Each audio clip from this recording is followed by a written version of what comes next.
Good morning, everyone.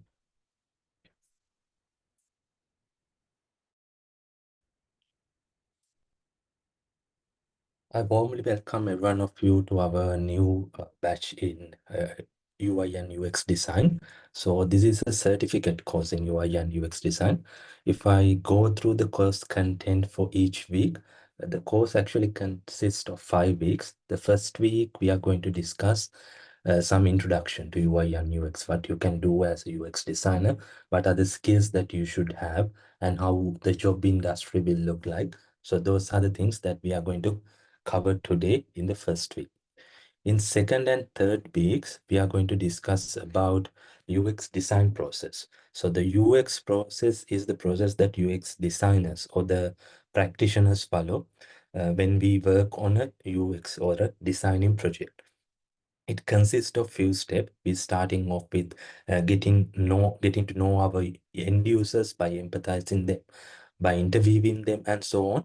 And then moving on, we are going to analyze those data and then create our wireframes and do the design. So we are going to go through the whole process one by one, and I will give you some practical examples as well during the second and third weeks of the course. In fourth week, we are going to discuss more about user interface. So this is UI and UX course. A user interface is something that you create. It is something that you design visually, a mobile application or a website or whatever. And the Figma is the tool that we are using in the classroom. It is a widely used tool in the industry as well. So you can download Figma application, and we will go through some Figma basic to advanced practicals in fourth week. Actually, in second and third week also, when we get time, we will go through some Figma designs and we will create our own designs on Figma as well. And finally, on the fifth week, uh, I will give you a presentation on how to become a successful UI and UX designer and how you can find a job in the industry, and also as a freelancer, how you can get projects as a UI and UX designer. Uh, on fourth week, I will give you a requirement for the capstone project, which you have to submit in the fifth week, and you have to present it to the classroom as well. So that is the course content and how we can uh, like how it will look like for each week for those 5 weeks that we are going to uh, do our UX course. All right. If I do a quick introduction about myself, I'm Savinder Rukshan. I have about 12 years experience in UI and UX. Apart from that, I do front-end development as well. I want everyone in the classroom to introduce yourselves. Tell me your name and if you are working or are you studying, and tell me why you selected this course. Uh, and yeah, we can start off with, let me see. Diniti, do a quick introduction about yourself and tell me why you signed up for this course.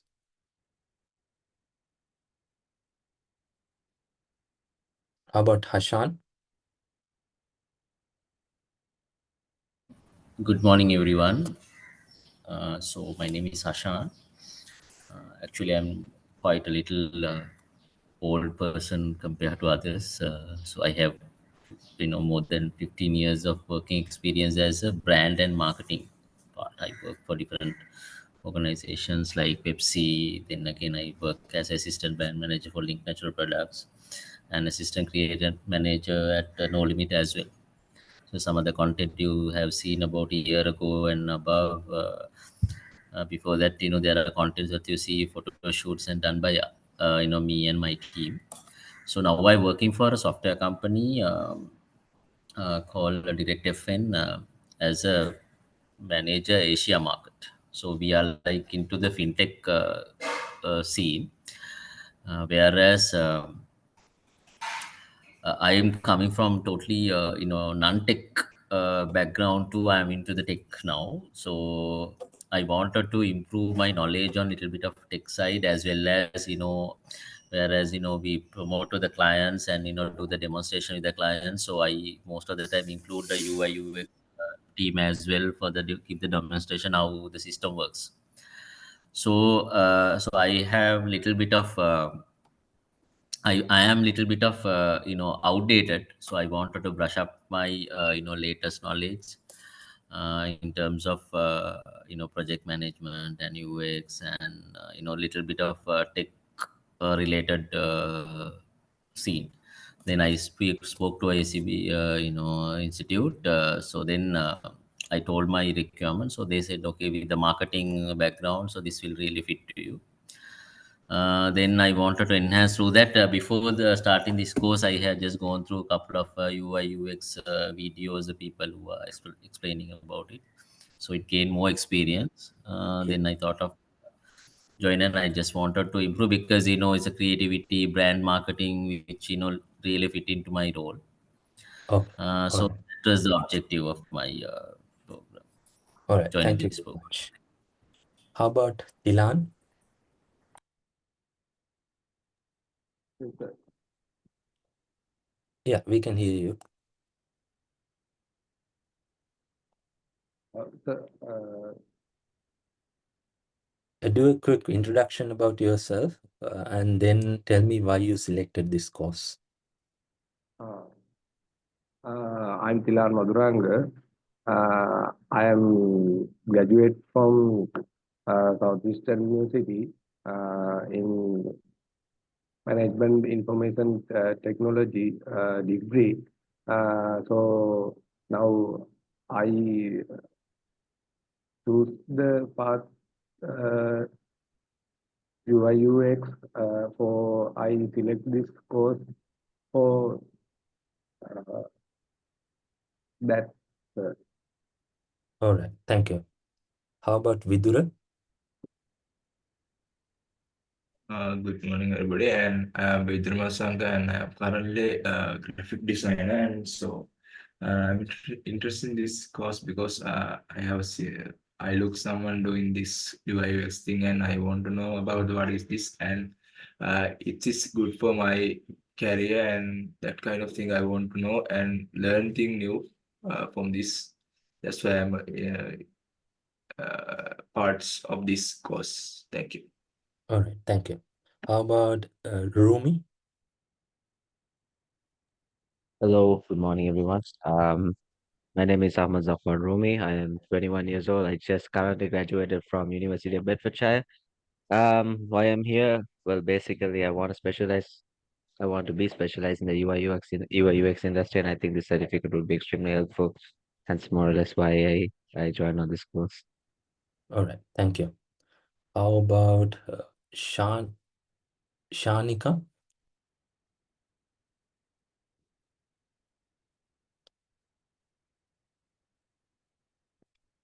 All right. Okay, let's move on. So these are the topics that we are going to cover today. First, we are going to discuss about what is UI and UX, how we can differentiate between UI and UX. And also, as a second topic, we are going to cover the job roles and the industry. It is kind of like overlooking the industry, and also I will give you a few examples of what are the skills that recruiters are looking for, and what are the tools that we are using in the industry, and so on. Third one, essential UI and UX technical skills and how you can improve on them. What are the skills that you should have to become a successful UI and UX designer?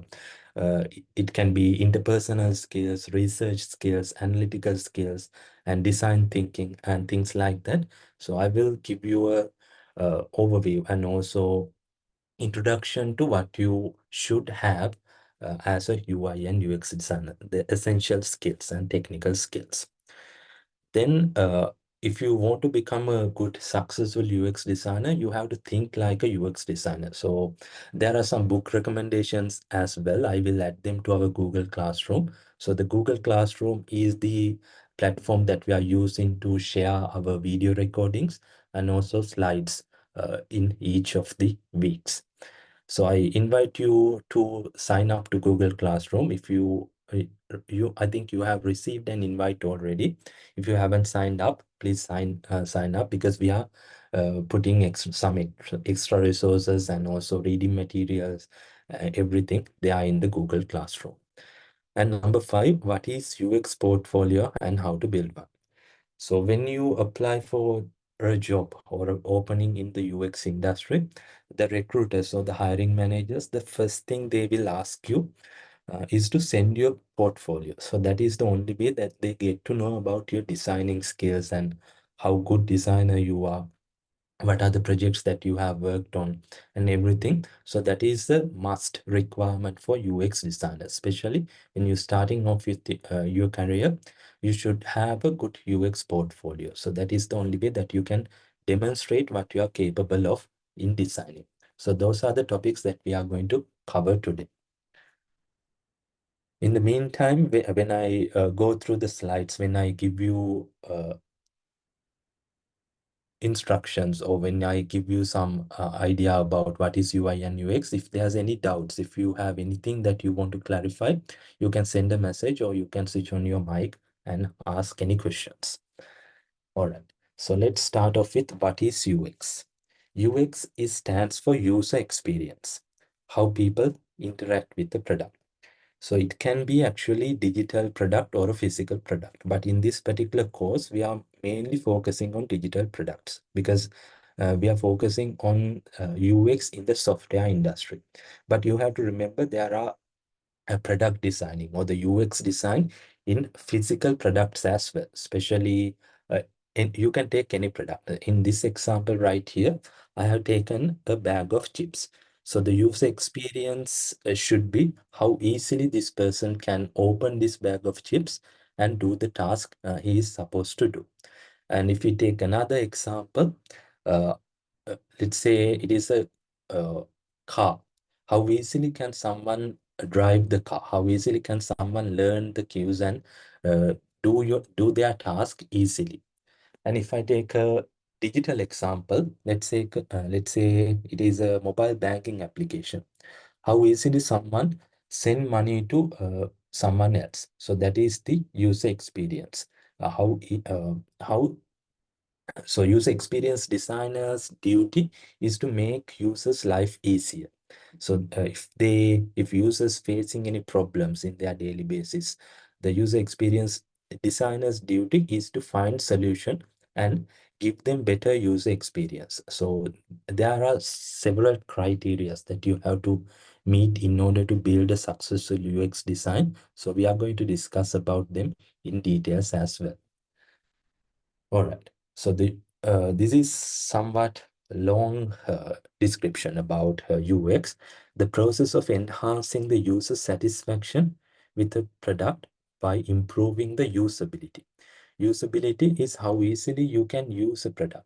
For an example, let's say in a mobile banking application, how easily you can send money, how easy is it to follow the user flow, starting from downloading the application and putting the banking account details of your receiver and putting the amount, and the user flow should be streamlined. So that is the usability. Accessibility is something, let's say, some users might have different accessibility issues. For an example, some users might have visual impairment where they can't see the colors or the screen elements properly. Some users might have motor impairment where they can't interact with your screens properly. And how you can give solutions to these particular people by doing an accessible design. So usability is the number one, accessibility and pleasure. So the pleasure is the criteria that you can uh, keep your customers or keep your users in your platform.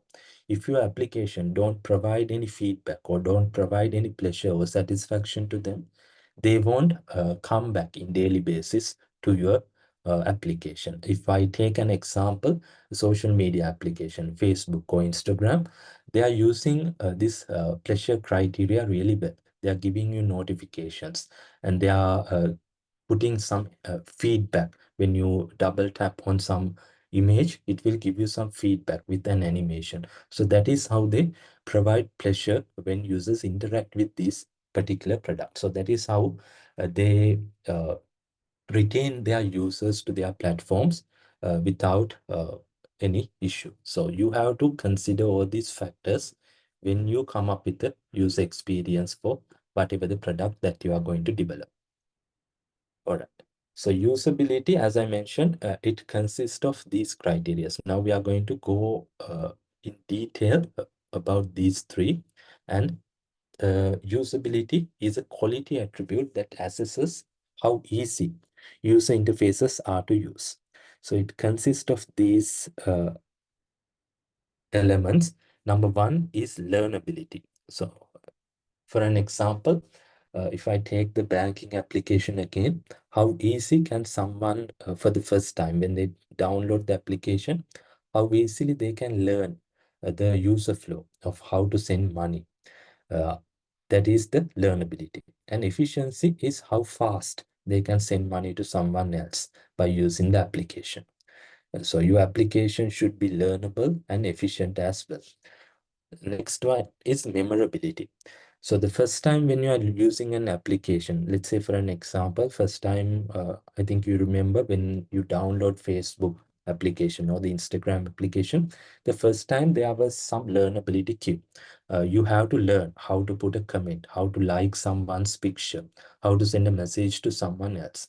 But after second time or the third time onwards, it is in your memory. So most of your responses, most of your interactions are automatic. So that is the memorability. So you don't have to think about any of the actions that you're taking from a second or third time onwards. So if it is a good application with better user experience, every time you are logging to application, you don't have to memorize what you did earlier. So your responses and everything is automatic. So you have some mental models already generated for these particular applications and the tasks. So that is what we're talking about in memorability. Errors. So error handling is also a really important part in usability. So let's say if I take the banking application again, how are you going to handle errors when someone is trying to enter a different, like wrong bank account details? Let's say they select a bank and enter some different or a wrong bank account details. How are you going to prompt users with errors? So if you don't prompt users with errors, if you don't do error handling, it can lead to different, like a worst case scenario, you can send money to someone else. So how you are going to handle those errors to avoid those issues that people are facing. So that is what we are going to discuss in this particular criteria. And finally, as I mentioned, the satisfaction also should be there. Uh, in banking application, what we can do is we can give them the confirmation screen, it's the success message or the error message or unsuccessful message or whatever. And you have to make sure you provide your users with feedback. So the satisfaction or the feedback should be there in your design. If your design is a good usable design. So those are the criteria that we are going to talk about. Now, what I want you to do is give me one example of applications that you are using in daily basis and tell me what one good thing about this application and why you are using this application. So we can start in the same order.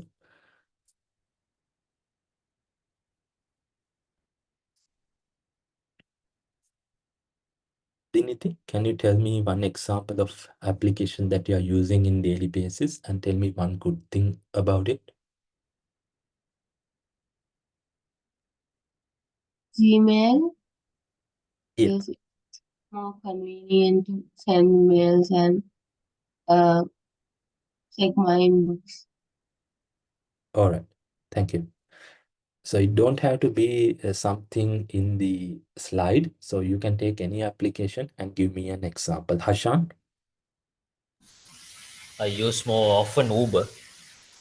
So Uber is like very user friendly, and I can access what I want very quickly, even Uber Eats or even Uber Drive Deliver.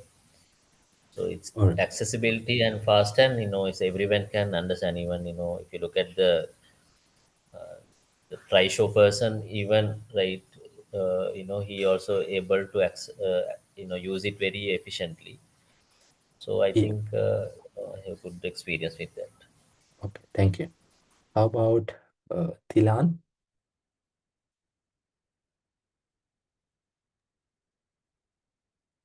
Any Uh, example?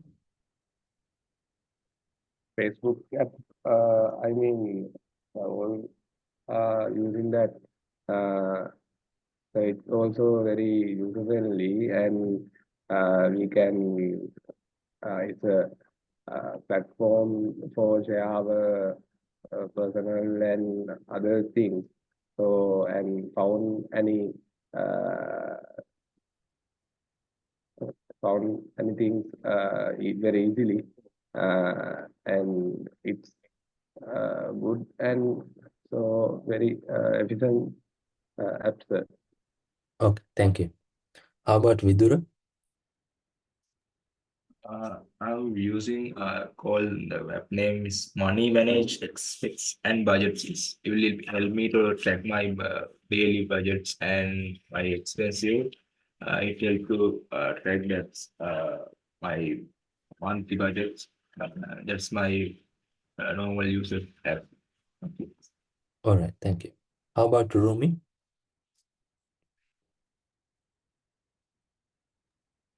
I don't really have anything in mind. I guess Instagram and its usability as to how easy it is to use the interface, considering adding reels and stuff like that.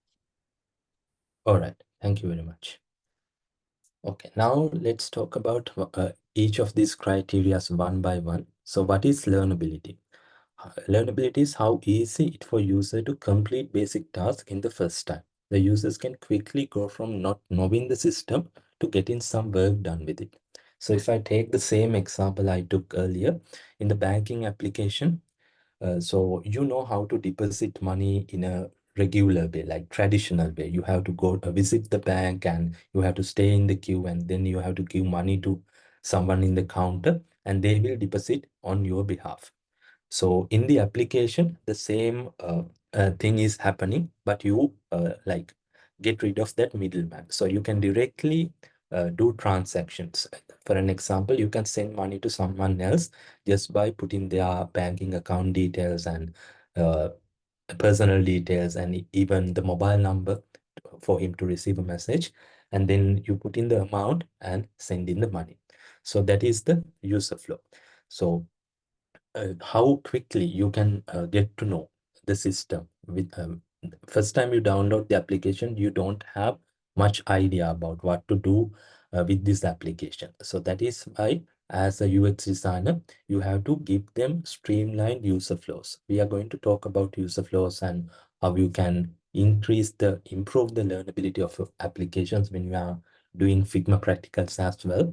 So the learnability is how easily or how quickly someone can go from not knowing the system to getting some work done with it. All right. So in applications, we use this kind of a onboarding process. For an example, when users download the application, we give them this onboarding process to give them an idea about what they can do by using this application. So this particular application, the e-wallet application, is providing these screens, 3 screens. Users can add all accounts and manage their account. They can track their activity like budget activity and the expenses and everything. And they can also make online payments as well. So most of the banking applications follow the same procedure. They also have this kind of onboarding process. Where they describe their users, what they can achieve by using these applications. So when you're designing an application, you can use the same thing like onboarding process or uh, something that users can easily learn by using that application. Okay, this is another thing in web application. If you go to Google Sheets or any other spreadsheet application, they have this kind of a tool tips. So when the user open this application for the first time, when they hovering over certain elements, certain call to action buttons, they will see these uh, tooltips about what they can do if they click on this particular area or the button. So that is another thing that we can use to increase the learnability of our applications. Okay, next one is efficiency. Efficiency is once users have learned the design, how quickly can they perform tasks? So as I mentioned, as soon as they learn the user flow, from the second time onwards, we are not going to think much about the process, about our interactions or anything. So it is basically automatic because we already have some mental models created for these certain actions. So we don't have to think about it when we perform the action again and again. So efficiency is how quickly can they perform the task after they learned it for the first time. Memorability is when users return to the designing after period of not using it, how easily can they redo the task? So if I take an example, let's say you deactivate your social media like Facebook application for some time because of exams or something. So after you reactivate your profile, you still have the memory, how you can like a picture, how you can comment and everything. So that is memorability. So actually the tech companies, they don't do much changes to user interface or the interactions because they don't want users to learn something new every time they log into the system. So the memorability also should be there when you designing a successful user experience for your application. Okay, next one is errors. How many errors do users make? How easily can they recover from the errors? So when you designing an application, especially let's say the banking application again, users might make different errors. They might put a user's name on the field that it is asking for user's account number and so on. They might put some different amount. Let's say if they want to send 100,000, they might put $1,000, 1,000 rupees, and so on. So how are you going to handle those errors? So first thing that you have to make sure that you have put validation to those fields. Now, let's say for an example, if the bank account number is only consist of digits, you have to make sure that field is only allowing them to put digits there. And you have to make sure that if it is asking for email address or whatever, you have to validate that particular field as well. So they are uh, not they don't make any mistakes when filling the forms. So error handling also really important in user experience design.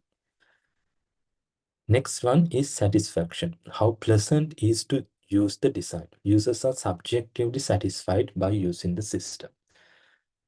So when you do designs, the first thing that you have to do is you have to interview few users that you think that they might be your end users. Let's say for an example, you are designing a ride sharing application.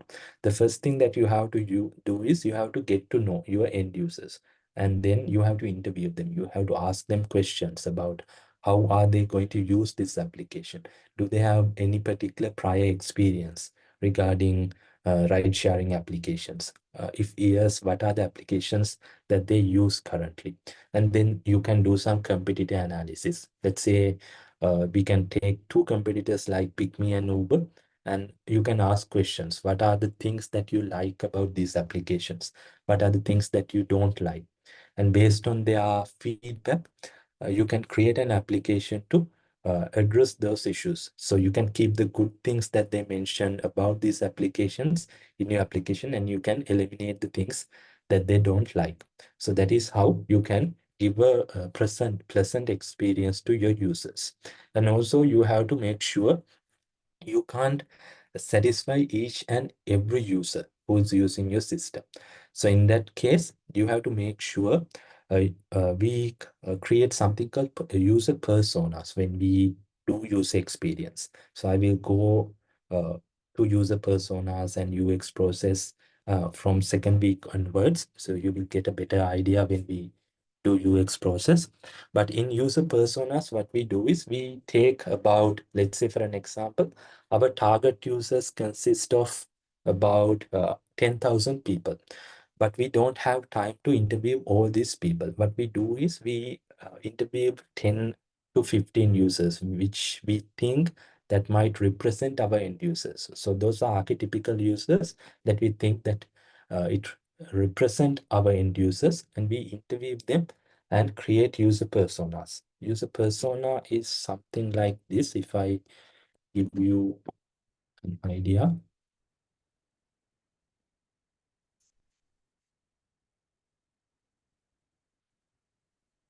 this kind of a layout. So we add his name and some code that he mentioned during the interview, and his background and his motivations, personality, goals and needs. So we are going to add all the details in a card, and we call this a persona. So by having these personas, what we do is we try to like categorize different people, different users that might use our application.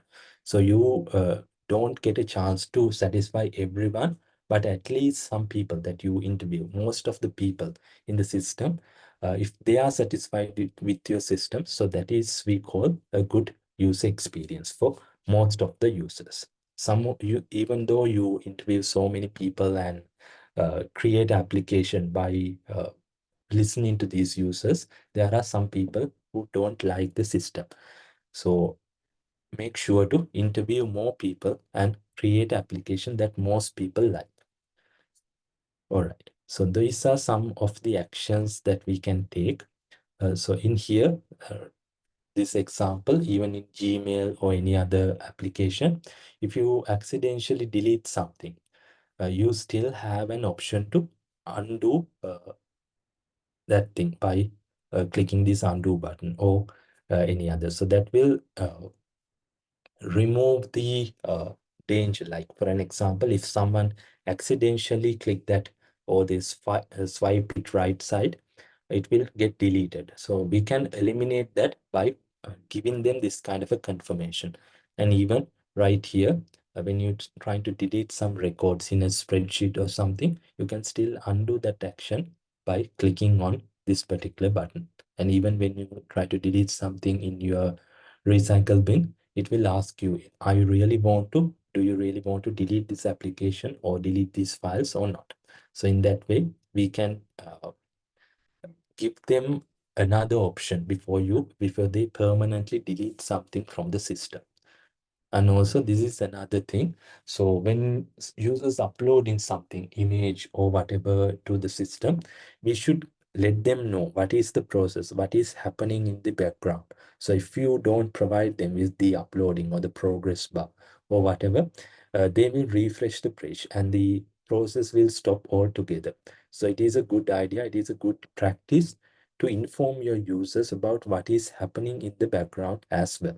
So in this particular case, we are showing them the progress bar and sending them the message, prompting them the message mentioning that their file is being uploaded. And once it's done, you can send the message, you can show the message uploading is done, and you can maybe put a tick here with the success message. So that is how you can use UI to make sure you meet all the UX needs and how you can create a better user experience for your users. All right, any questions so far?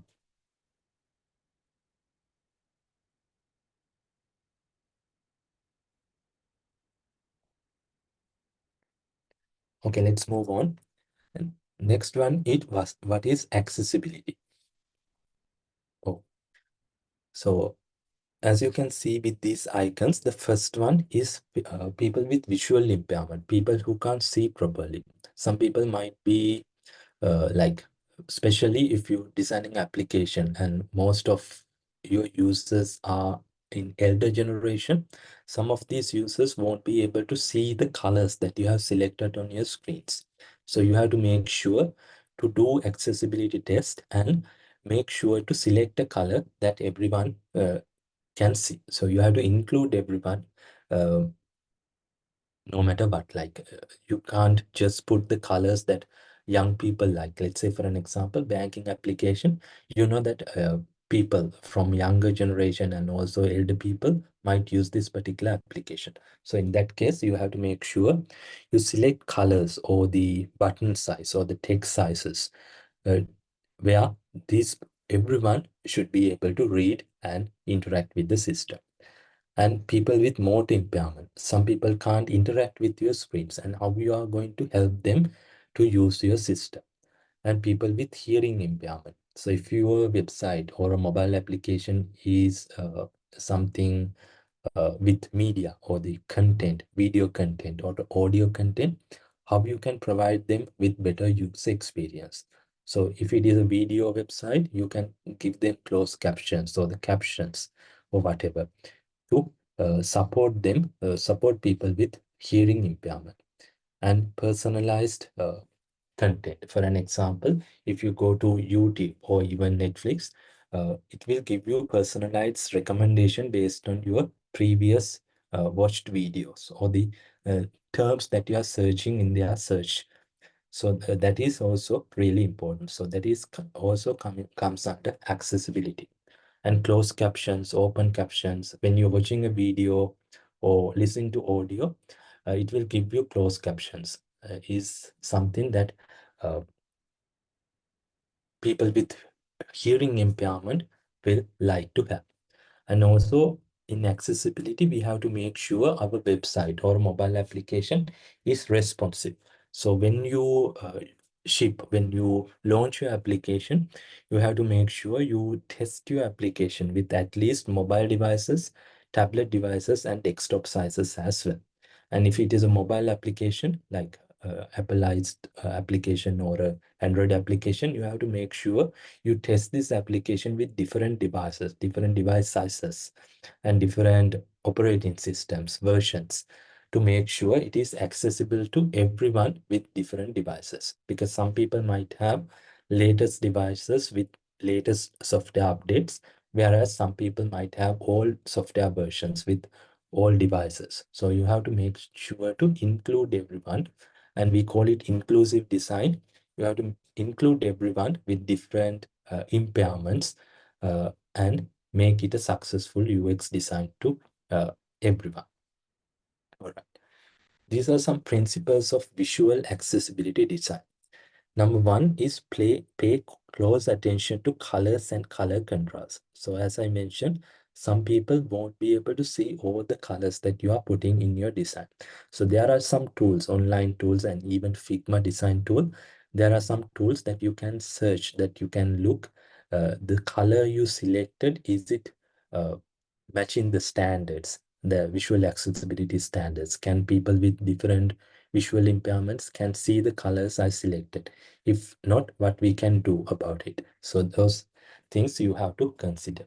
Font size and weights. So some people find it difficult to read your content. So if it is a text-rich website with so much content, you have to make sure to give them an option to increase the font size and improve the readability by uh, bolding your text or semi-bolding. And you have to maintain some hierarchy where they can read the text content properly. Next one is turn your article into audio. So let's say people with visual impairment, they find it hard to read your content. So in that case, what you can do is you can turn your article into audio. So nowadays we don't have to worry about these things, because most of the devices we are using have screen readers implemented. So users can quickly use the screen reader to read the content. But it is a good practice to turn your article into audio and give them an option to play the audio if they can't find it hard to read the article that you are providing. Next one is do not forget about screen readers. So that is the option I mentioned earlier. Next one is be specific with your alternative text. So alternative text is something, if I show you an example, let's say this one, I'm going to, this actually when Google or any other website crawler, when they crawling your website, they won't be able to see this image. Similarly, the people with visual impairment won't be able to see this image. The computer or the screen reader will only see this alternative text, the alt text. So if you provide them with a meaningful alternative text, the screen reader will read it loud to the user. So they will get an idea about what this image or what this media content is about. So that is why we are providing alternative content, alternative tags in our design. It is a good practice to do when you do coding as well. All right, visual accessibility. So these are some examples. So in this example, the form field design relies only on red and green to indicate fields with and without an error. Colorblind users cannot differentiate the fields highlighted in red. So in this example right here, we put all the successful, all the correctly filled fields with green color border, and ones with errors, we are highlighting them with a red color. But this is what colorblind people will see. They can't differentiate between these two colors. So in order to find a solution for that, what we can do is we can use the icons and label to show which fields are invalid, better communicates the information to a colorblind user. So you can put a message right here, please enter a valid email address. And you can even put these icons. So they can, even though they can't see the colors, they can read and understand that this field is wrong, and they can have to make sure to correct it in order to submit the form. So that is how you can provide your users with better user experience, especially people who have visual impairments.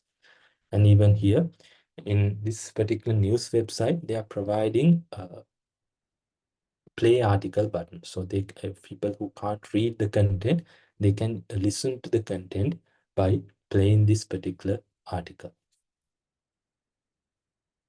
And in here, the readability, the lines of the text do not meet the color contrast ratio recommendation and are difficult to read against their background colors. In here, we have white background as the background color, and the foreground color, the gray color, it is hard to read. And also in the dark background, this one is hard to read.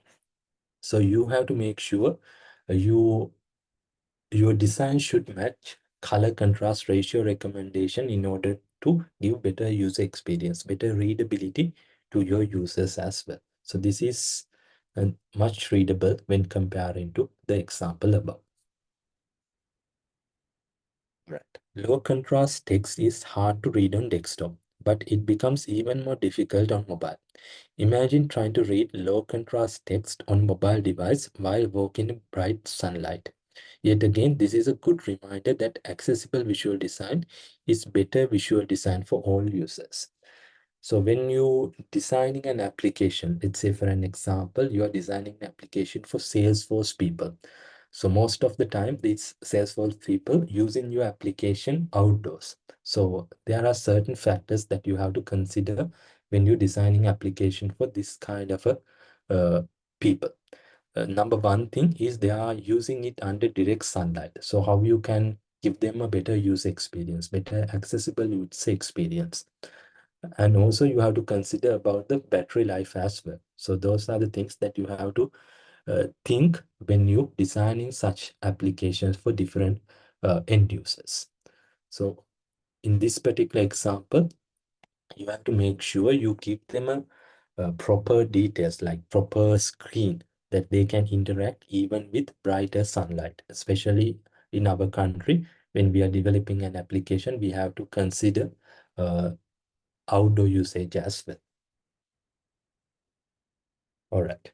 So in here, this one, this online store, this image don't have any description. So the people with visual impairment who can't read properly, uh, like who can't see properly, they won't be able to see all the colors.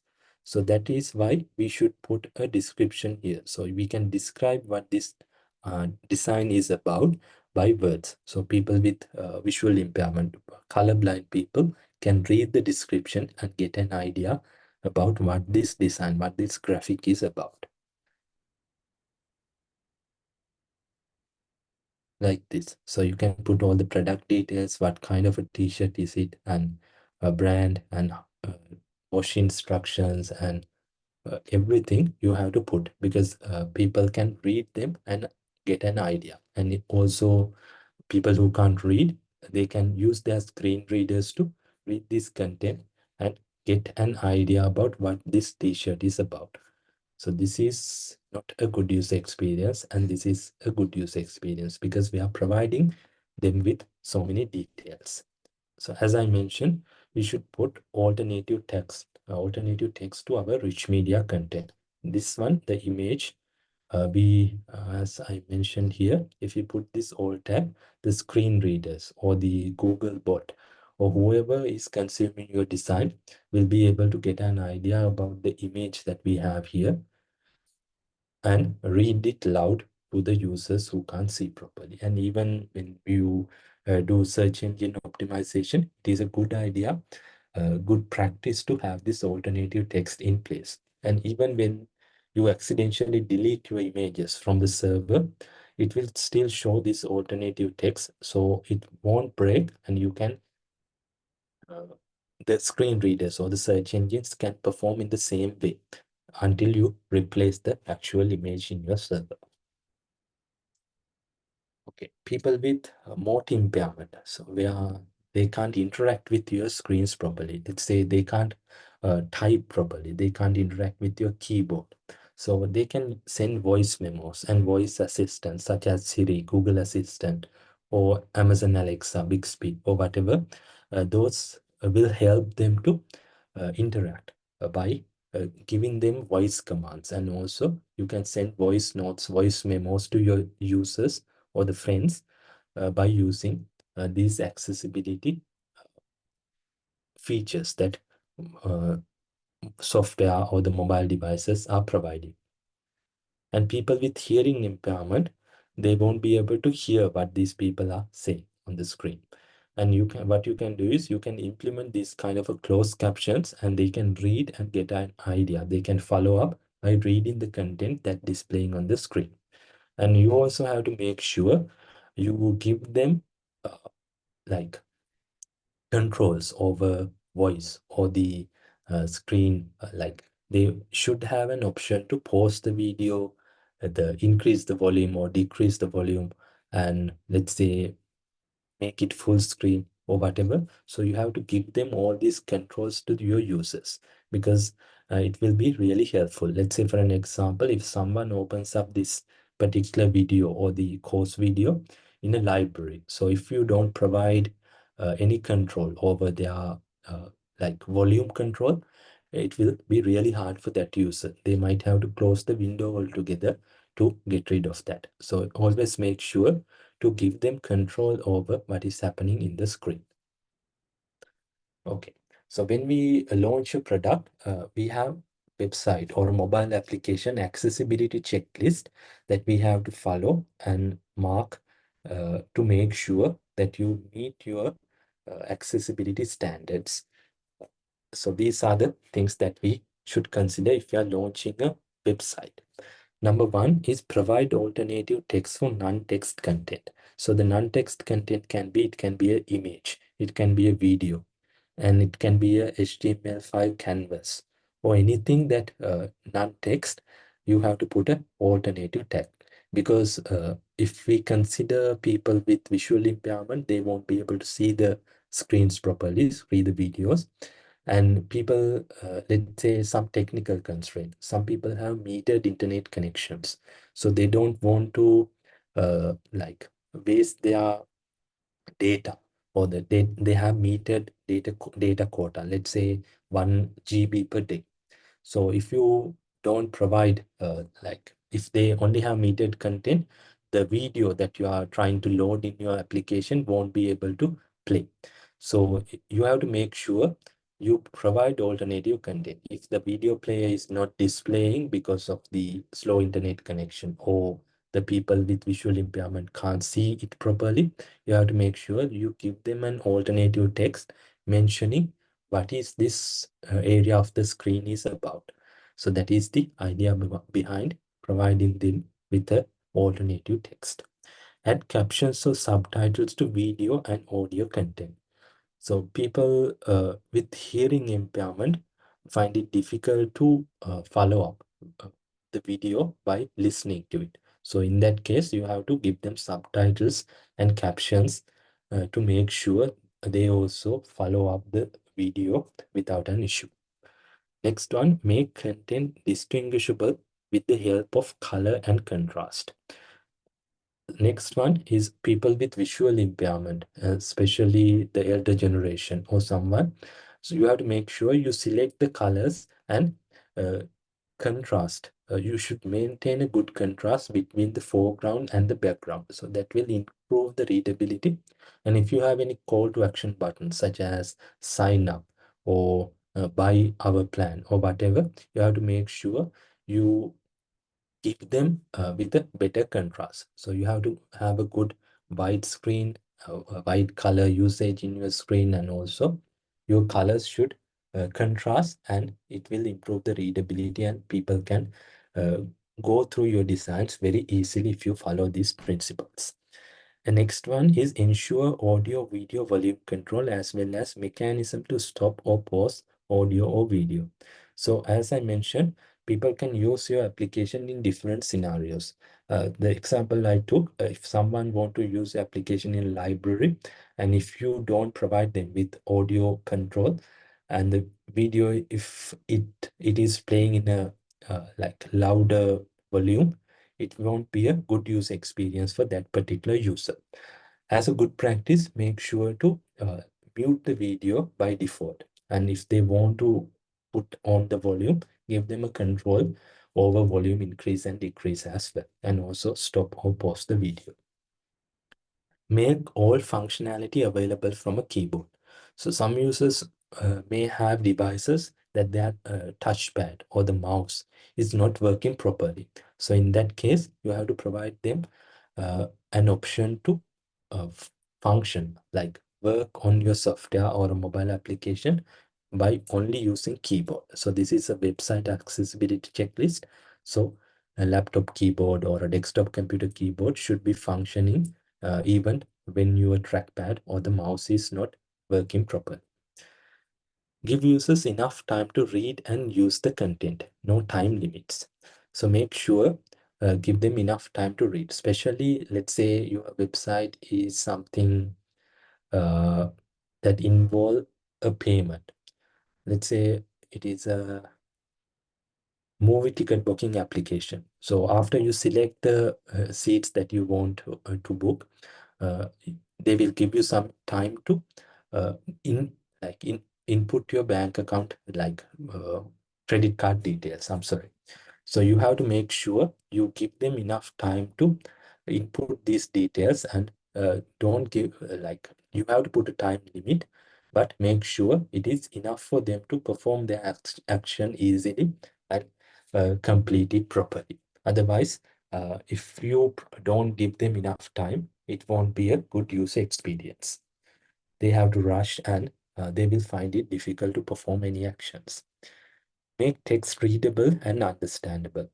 So as a UX designer, you have to make sure the content in your website is readable and understandable as well.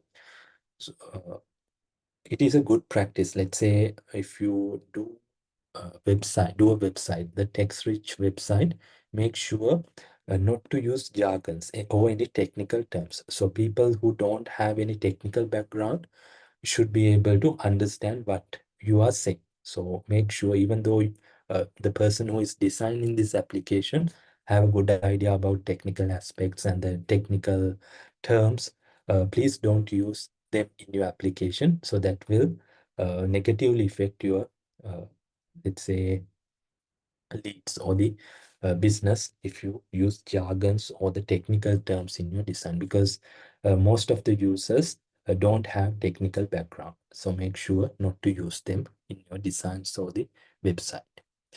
Provide ways to help users navigate, find content, and determine where they are. One thing we can help users to navigate is the navigation bar. So if I visit a website, this one right here, they are providing me with this navigation bar. So I can go to whatever the uh, area that I want to go, the stream, classwork, or whatever. And even in here, I have a list of other badges that I previously did the course, and I can easily navigate whatever the section I like by having these navigation bars. So you have to make sure your users should be able to navigate easily and find content. So if I want to find content right here, let's say for an example, here I provide the search bar. So the application is providing the search bar. So you can search for some term and look for that term easily. So if your application is have so many entries, you should also provide a search bar to find content easily. That is one method that you can use to find content.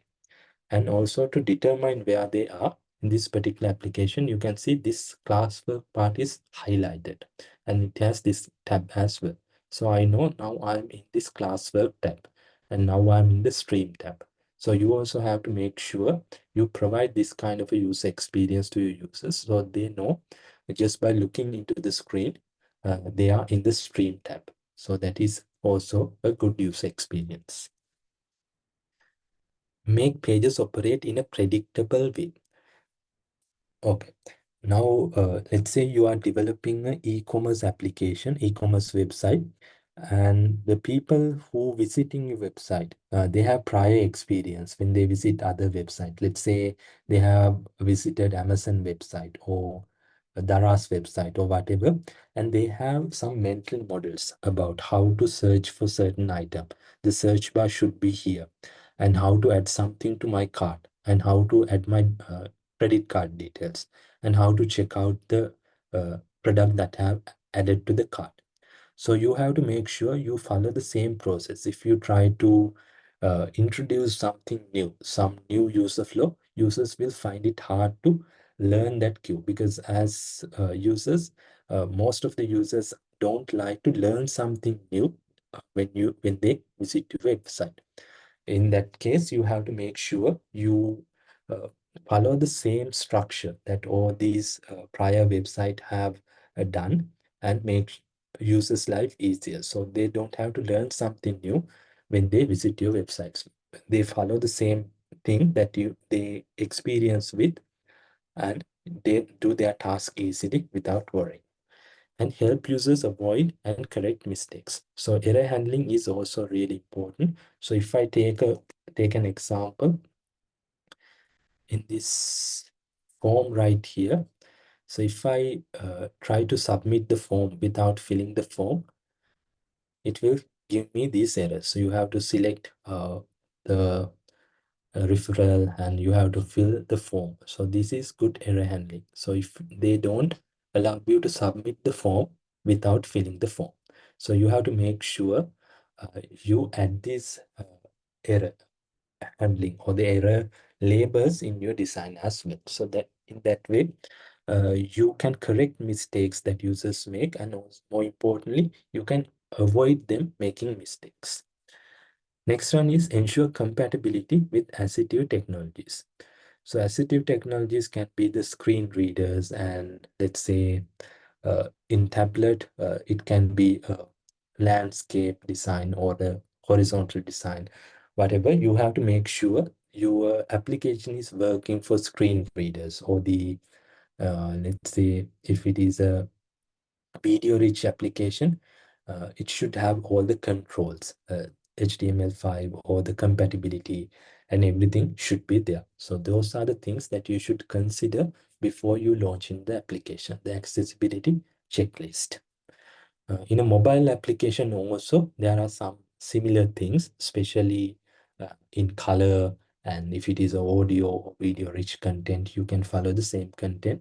But I will share some accessibility guidelines for mobile applications as well. There are several guidelines that iOS and also Google Android provide, so you can follow those as well. Okay, these are about closed captions.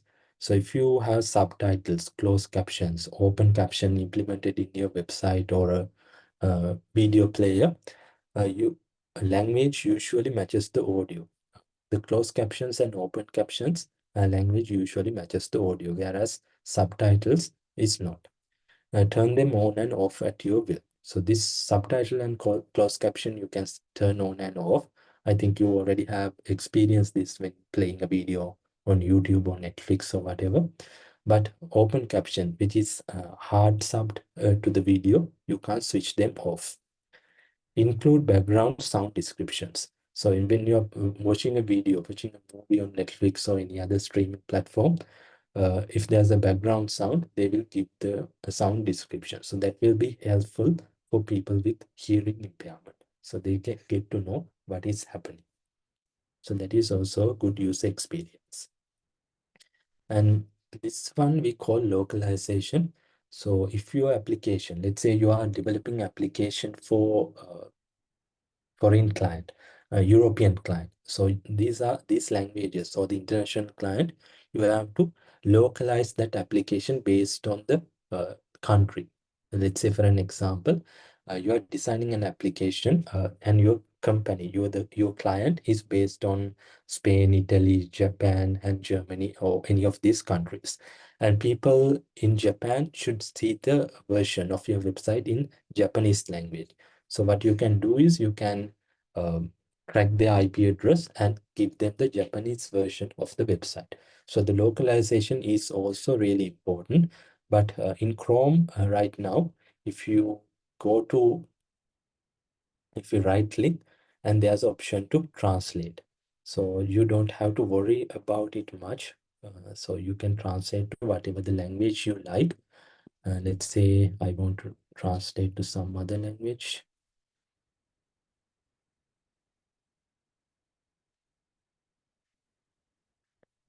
So it will automatically translate the whole content of the website to that particular language that we require. So that is also a good user experience. But as a designer, you should implement this localization if you are doing the design.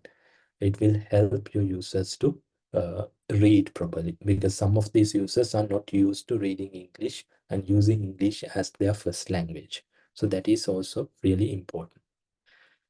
And this one is responsive web design. So in a website, when you do designs in Figma, when you come up with the design for your client, you should have you should complete design for at least these 3 device sizes. The first one should be the mobile. Second one is the tablet size. And finally, the desktop or the laptop size. So we call this uh, mobile first design. So the first thing we start off with is the mobile screen. So in that way, you know that in the mobile screen, you have really limited screen area. So you have to put all the necessary information there. And in the tablet, you can increase the size and you can put some graphics and put some more information there. And in the tablet, you have more screen size. We call it real estate to deal with. So you can put so many information there. But when you start off with a mobile device, mobile size, mobile first design, you can put all the necessary information there. Because most of the users, over 70% of internet traffic are from mobile devices. So that is why we're starting off with the mobile screen and moving on to higher screen sizes, larger screen sizes. Okay. All right. Now, if your application is not providing them with a better user experience, if it has accessibility issues, if it is not mobile optimized, people will get disappointed about the application. So sometimes they won't visit your website or a mobile application again, and some of the users will delete application altogether and they will never download your application.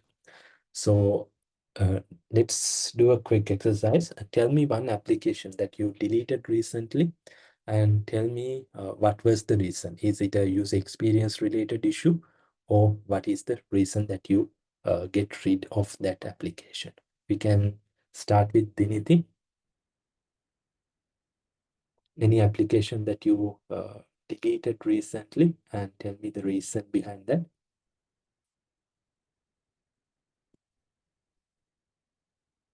Hashan? I think Telegram. Okay, any reason? One thing is I'm not much using it. Second thing is it's for me it's very complex to handle it. So it's so many channels and all these things, and again it's disturbing me as well. So I decided to deleted. Okay. Okay. Is it something to do with the arrest of the Telegram founder? No, right? No, no, no. I Okay. never knew about that. All right. Then, Yes, yes, I got to know. Yes, yes. all right. Yeah. How about Himashi?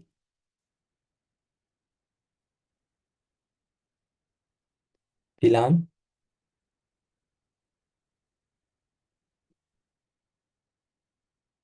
You can provide me any example. It don't have to be a recent application. Anything that you don't like. Vidura?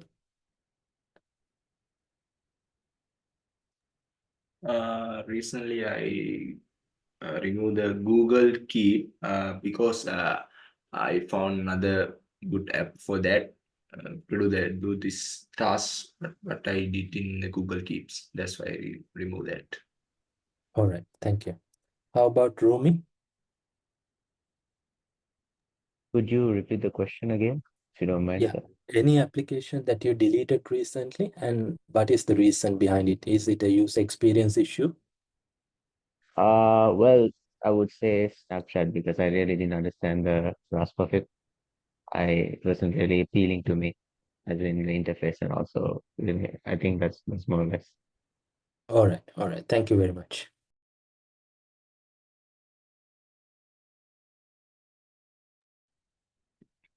Okay. Thank you.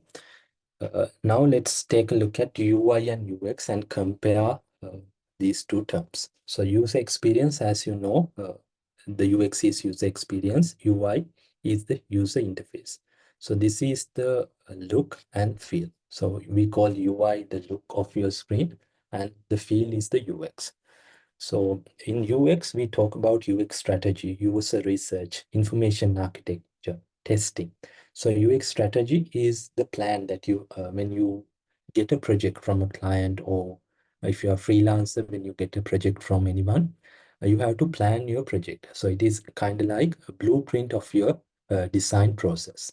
So you allocate certain time periods for certain tasks. Let's say for the research phase, I need this particular time period and the budget is this much. And for the designing phase, I need this time period and the budget is this much and so on. And you have planned to launch the application and the maintenance and everything should be included in this UX strategy documentation. And user research, as a UX designer, the user research is really important because at the end of the day, we are designing application for our users. So if you don't have a good idea about your end users, the application that you are designing won't be a successful one. So user research can be carried out by conducting user interviews, one-on-one user interviews, where you can invite some of the users to your office premises and you can interview them. Or else you can visit users and you can observe them in they are in action and interview these users. And you can provide them questionnaires and there can be screen recordings that you can follow. So that is how we carry out user research. And information architecture is how you can represent different information in your screen. For an example, let's say if this is a banking application, information architecture is how you represent different screens. Let's say for an example, where you should put your dashboard and what are the information that we are going to show in the dashboard. Are there any visualizations? What are the digits? What are the numbers that we should show? Should we show the account balance? Should we show the expenses and so on? That those information should be there. So we have a job role for information architecture separately. So he should have a better understanding about the user experience and also the technical aspects such as the server or the backend.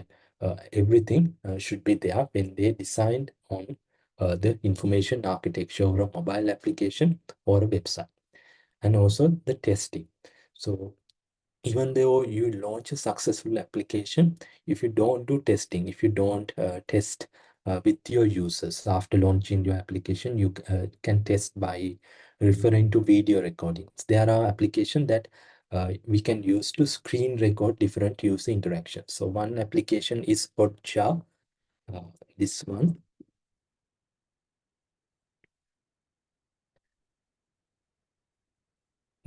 And another free application we have from Microsoft called Clarity. So if I show you an example right here,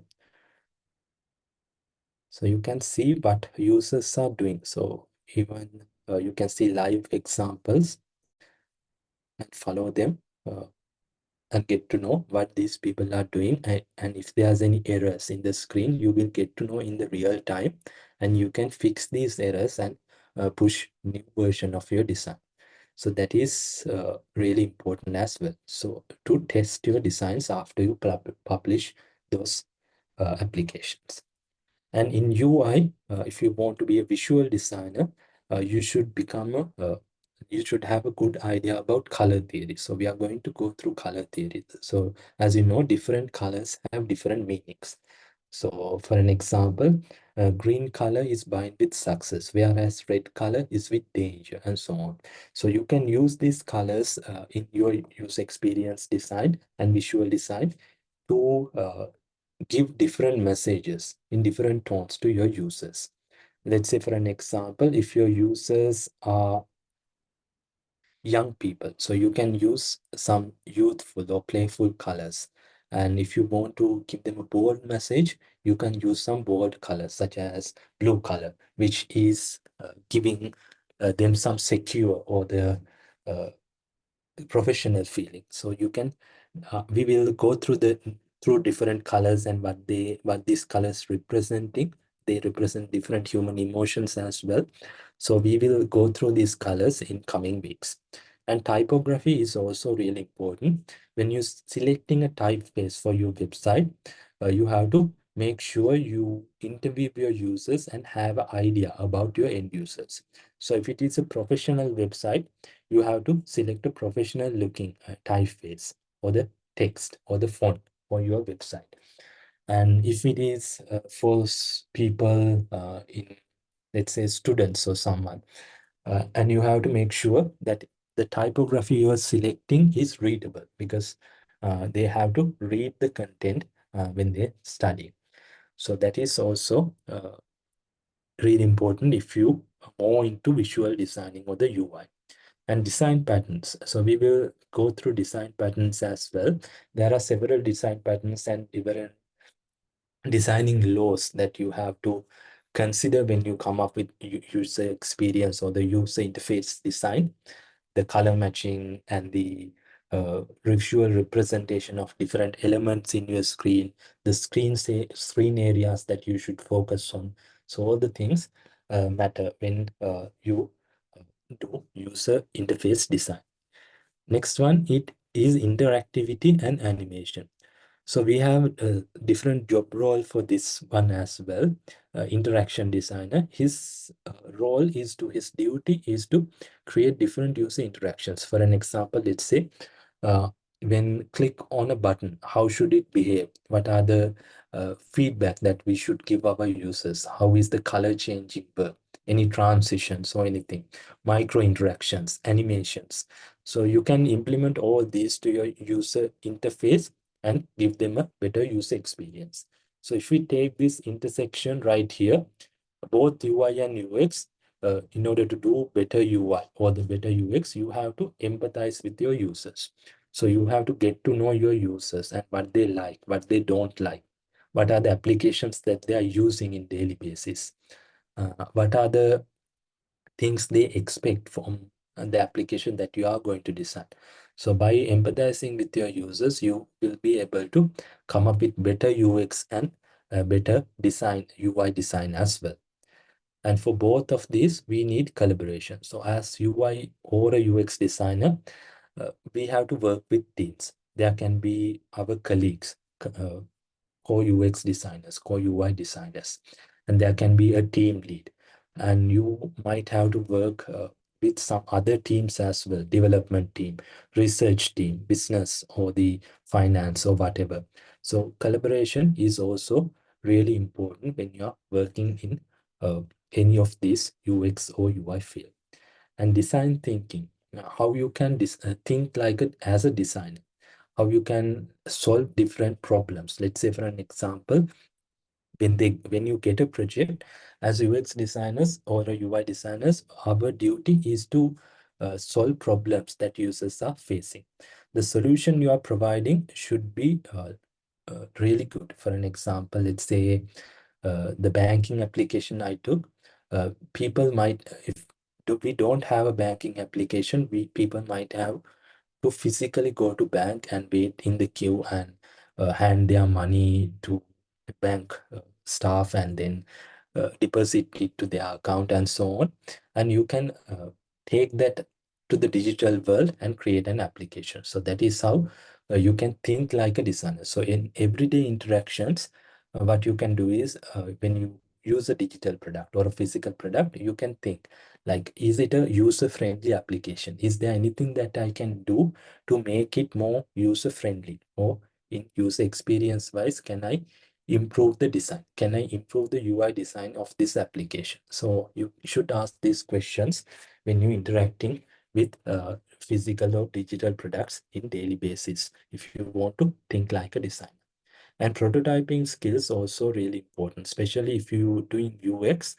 When you gather requirement and when you come up with a wireframe design and finally move on to the visual design, you have to prototype these designs to your client or stakeholders or even the users and get their important feedback.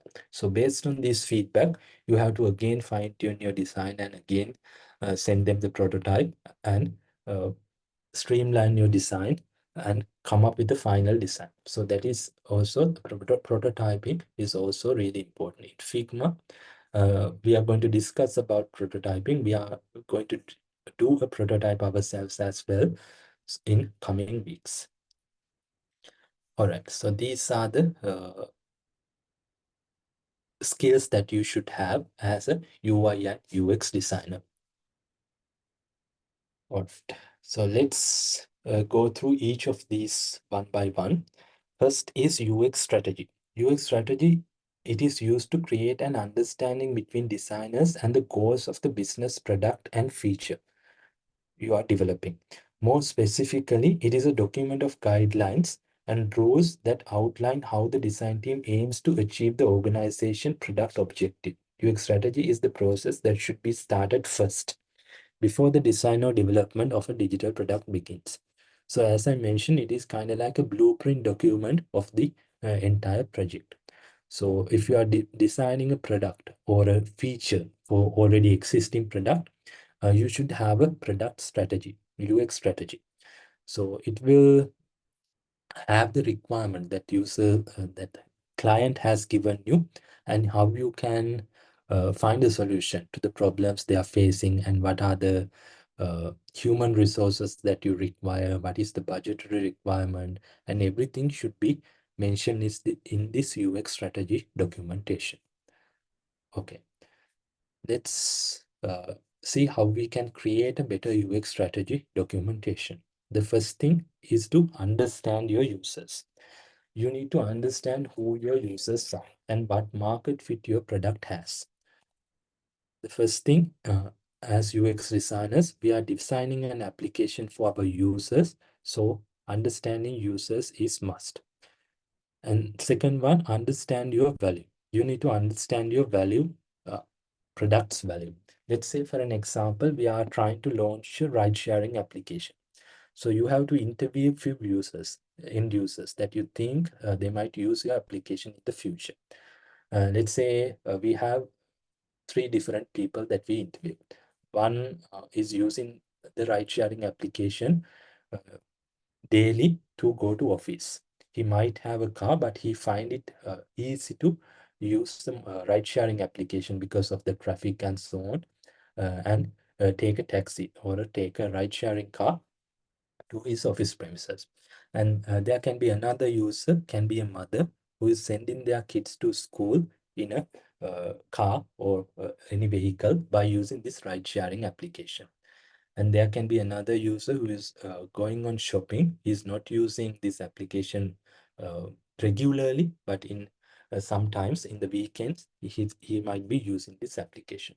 So there are three different users that we interview. So you have to create personas based on their expectations and their background and everything, and then you have a good idea about three different users that using your application in the future.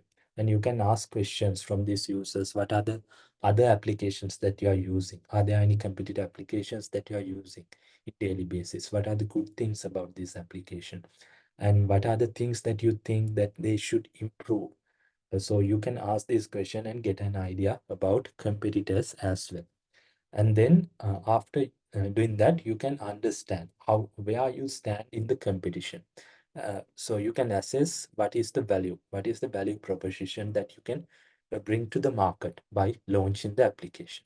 So if you get to know about where you stand in the competition and what is your value, it will be easier for you to target certain users during the marketing campaigns or whatever, uh, when you launch in the application.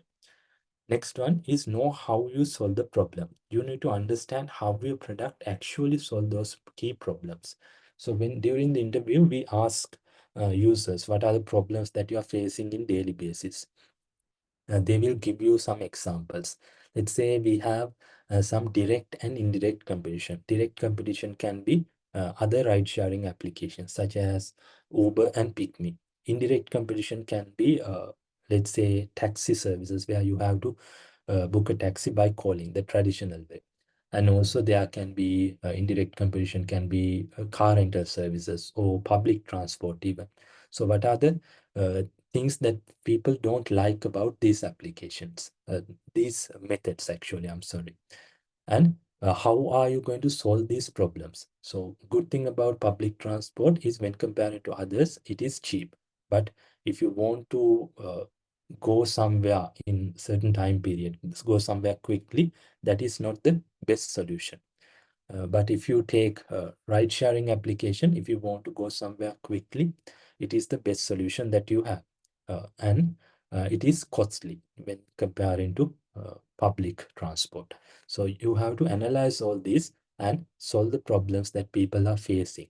Uh, is it a, like, let's say the uh, person we interviewed, this mother, she might have some concerns regarding her child's security when sending them to school. So how we can address that particular issue, how we can provide them a secure application for their child. So those are the things that you should consider when solving the problems for each individual user. And next one is have a clear vision. You need to know where you are going. Having a clear vision helps you work on what's most valuable. So in the industry, when we working on a UX project or a software project, we follow different project development methodologies. Or most of the time, we follow agile methodologies. So in agile, we have a project plan, and then we have stand-ups, and also there can be design sprints that we have to do in weekly basis. And we have to give our team members head up about what we are working on currently. What are the tasks I'm working on? What is the time period I require? So everyone in the team have this kind of a, you can share the message use through Slack or any other communication method. And also you can implement a whiteboard and track the process about your project, and everything should be there. And having a clear vision will help you to meet the deadlines and also process uh, based on the UX strategy that you have designed earlier. And finally, continuous feedback and iteration. You need to have a constant feedback through data and customer interaction to continuously iterate and improve. All right. So as a UX designer, uh, feedback is another really important thing. So as soon as you do your wireframes, you have to wireframes. I think you have an idea. We will do wireframes in the classroom as well. So these are some wireframes. So these are not a final design, but when we do, when we do user interviews, we get an idea about what are the expectations that users have. And then we sketch these wireframes by using pencil and paper. So after completing these wireframes, we can send these wireframes to get feedback from our end users or even any stakeholder or even our co-designers. And then again, based on this feedback, we have to fine tune our wireframes. There can be uh, a few iterative processes because we have to make sure we have streamlined wireframes before we move on to actual visual design. So feedback loop is really important in uh, continuous feedback, and iteration is really important to make a successful UI and UX product as well. Next one, we have a user research. User research is used to understand users' needs, behaviors, experience, and motivations through various qualitative and quantitative methods to inform the process of solving for users' problems. So when we start off with UX strategy, uh, the first thing after creating the documentation, we start off with the user research.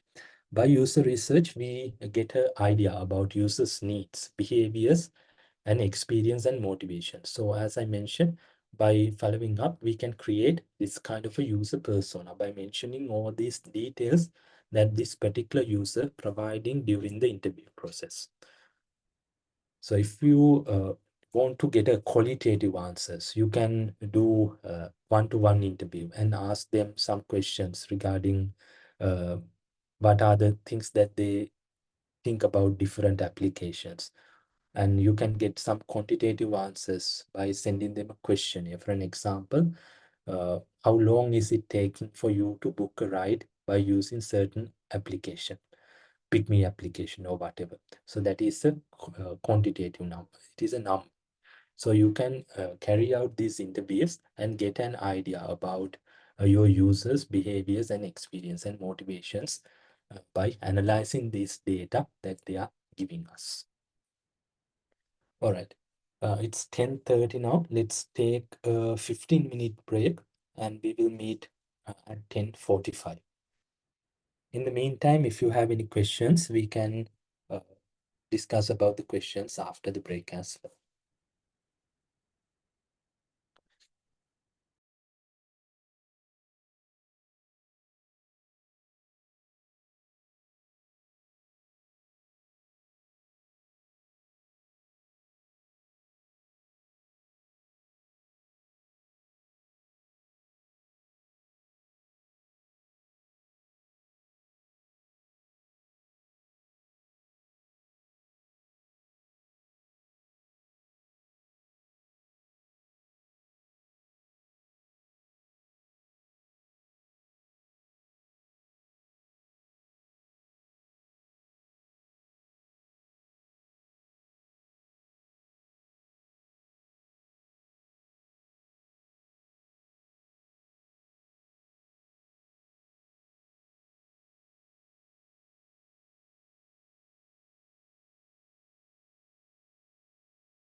Welcome back.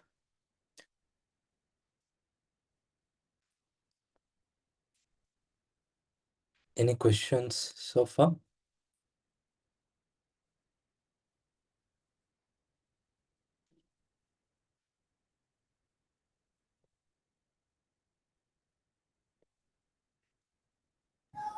So small understanding.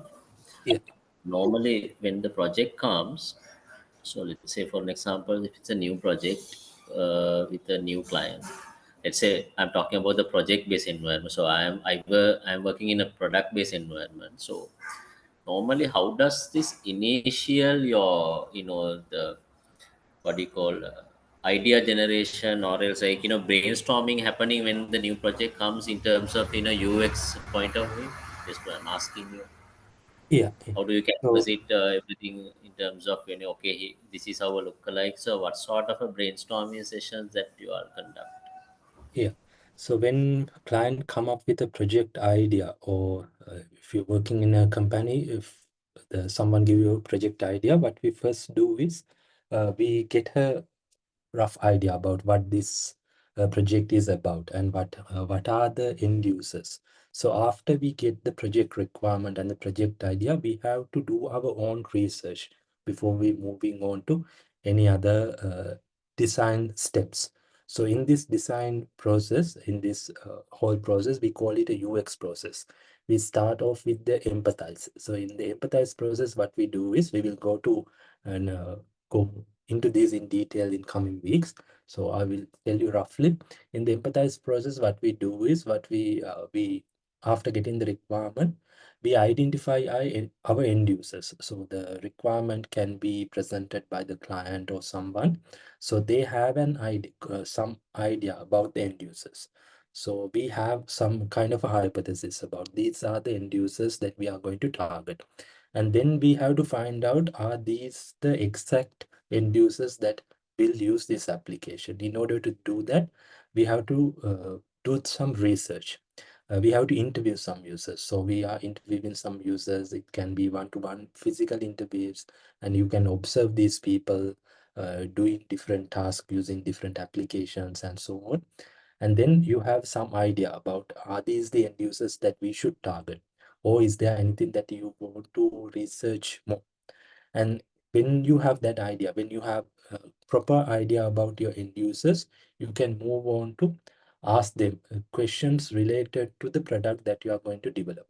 So you can ask them, what are the, let's say for an example, we are going to design a ride sharing application. You can ask questions related to that particular field, how you normally travel, uh, and questions related to that, and what are the methods and so on. What are the competitive applications that you are using? Do you like them?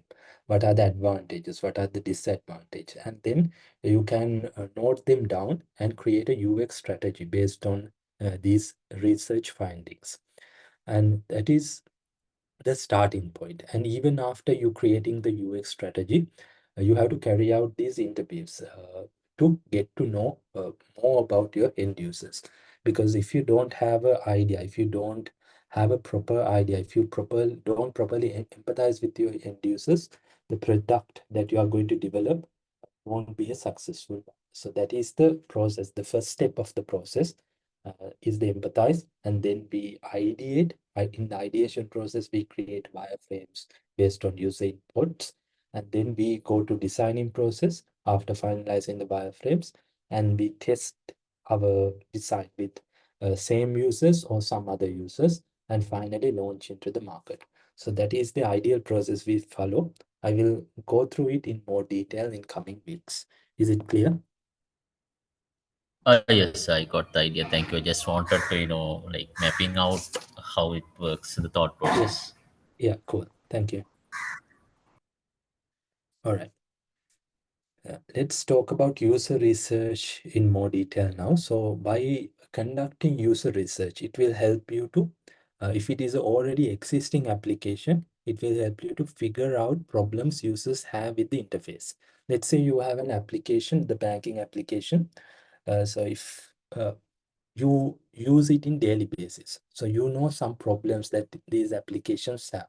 they might be slow and they might be slow to respond, and also they might be have some user experience issues where you have to put users info, all the information, users name, bank account number, phone number, email address, and everything. You have to fill out all these details. So you can ask like, is this the correct way to implement this solution? Can we provide users with better user interface, better user interactions? So that is the thing that we have to find out by doing user research, but particularly in this case on an application that is already existing. But this one can apply to a new project or an existing project. Find out users' problems and needs. So in order to find out users' problems or needs they are having, the thing you have to do is you have to interview them. It can be a physical interview, or even you can send them a questionnaire, or you can even follow their Google Play Store or Apple App Store review if this is a mobile application. So users tend to put reviews if they have a negative experience by using the application. So you can learn something about the application by following these reviews as well. And also by interviewing, you can gather much needed information, so many information, because sometimes when you send in them questionnaire, there are things that you can't measure particularly. But when you ask the questions, you can get to know more details about these particular users and what are the problems they are facing, their personality, and all the details you can get to know by carrying out these one-to-one or physical interviews. And then create valuable and useful designs.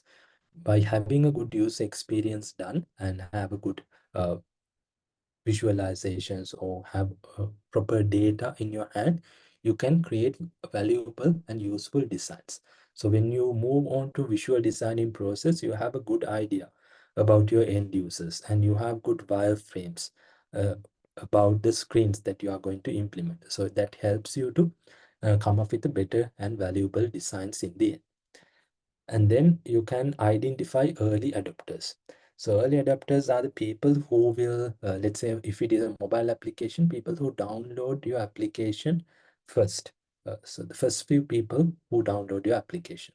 So they are really important, because if your application is really good, they will tell other people about the application and you will get more downloads to your application. But if your application is a bad one, they will uh, tell other people that application is not a good one. So you have to make sure you satisfy your early adopters as well. In order to satisfy them, you have to identify them by carrying out user research as well.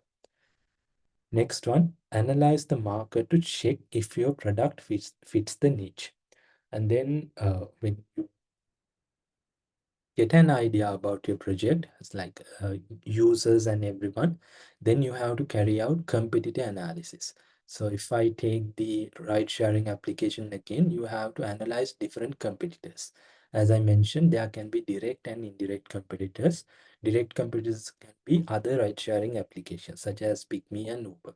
If you take some other markets in Southeast Asia, there can be application called Grab, and even in US there can be application called Lyft, and Uber have different is available in different countries also.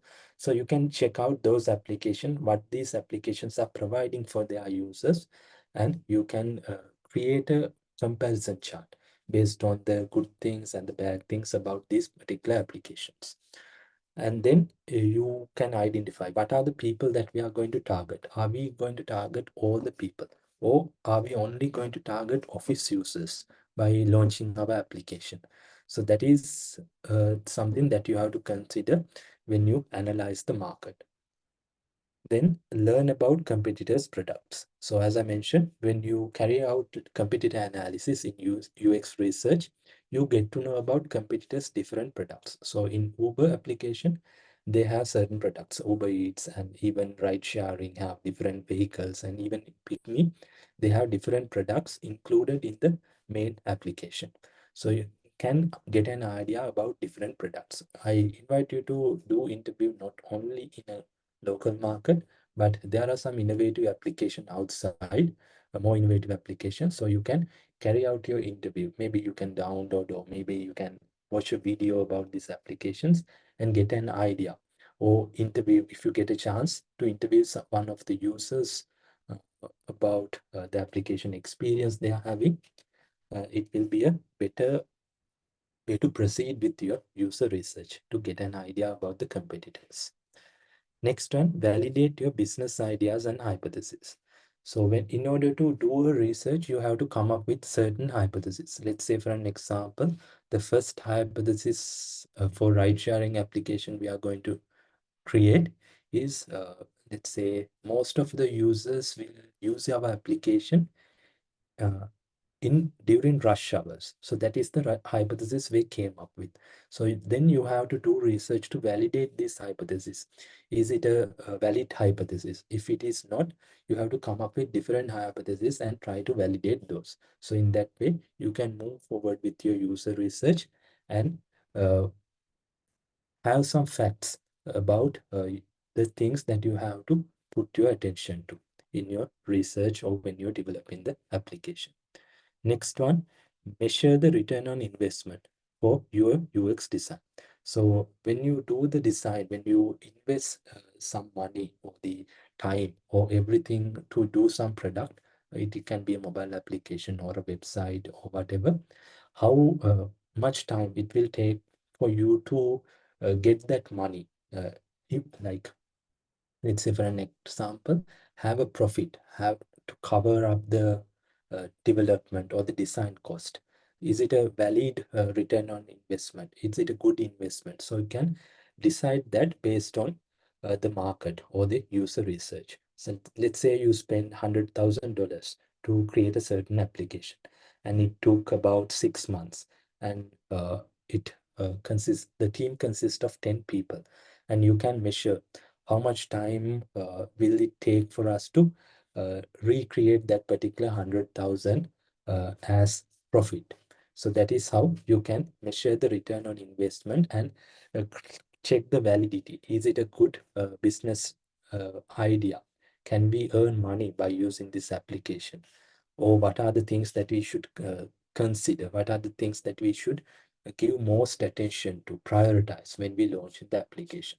So that is the, if you have a good user research, you can find solution to that problem as well. Next one, ensure proper navigation and trouble-free user experience. So after all this, you have an idea about your end users and what they like about and the competitors. And when you compare all this, you get an idea about what are the expectations that users have about the navigation or the any design element in the system. And you can implement those changes in your design. And in the end, you can launch the product to the market that people will like. So user research will help you to create a successful product by considering all these factors. All right, let's talk about information architecture. Information architecture is like a blueprint, a visual representation of the product's infrastructure, features, and hierarchy. The level of detail is up to the designer. So information architect may also include navigation, application function and behaviors, content and flows. There is no set of limit to or size to or shape of IA. So information architecture, as it mentioned, is a blueprint and visual representation of a product's infrastructure. So how the things should place in the screen. Where should we place our search bar? What are the features that we are going to launch our application with? What are the necessary features in order to create it a successful product? Because if you try to launch an application with all the features that users recommend, it is not going to be a successful one, because you might take so much of time to launch your application and you won't be able to validate your idea, and also you will spend so much of money, and at the end of the day, people won't like your product. So you are wasting so much of time and money if you don't launching the application in time. So information architecture will provide you a guidance about what are the features that we should launch in the first go. What are the things that we should consider? What is the uh, user flow that we should follow, functions, and everything should be documented under information architecture documentation. So under information architecture, we have a thing called user flow. So this is a user flow diagram. So this one. So if you into software development, when you study software development, you have a user flow diagram as well. When you're creating a software, you have to come up with a user flow diagram. So in second week onwards, we will create some sample user flow diagrams, but this is the legend. So if it is a screen on your device, we are using this rectangle. If it is a pop-up, we are using this eclipse. And if it is action, this particular shape, and tab have this particular shape. So first we start off with the onboarding. In the onboarding, we are providing them with 3 pop-ups for register with SMS, Facebook login, Google login. And if it is successful, we are creating profile. And if it is decline, we are taking them back to the onboarding process. So decline location access means now when you try to launch an application where their main function is the location service, applications such as Uber or PickMe, if your location is switched off, they will prompt you a notification mentioning that you have to switch on your location service in order to proceed with the application. So that is the location access permission. If you've given the permission, it will take you to the home screen. So this is actually a gaming application. So it has pop-ups for treasure, nearby players, messages, and all this information you can see and you can navigate. And these are the actions that you have to take. You can reset and you can claim and so on. So this is the start, and this can be an end. And even this one is the end of the user flow. So we will create some simple user flows when we with the Figma as well. All right, so that is about information architecture, and previously we discussed about user research and UX strategy. So we covered these a few topics right here. Any questions?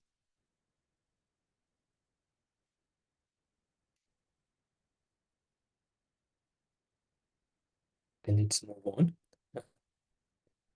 So you get to notice that UX is user experience is everywhere. Even it can be a physical product, it can be a digital product.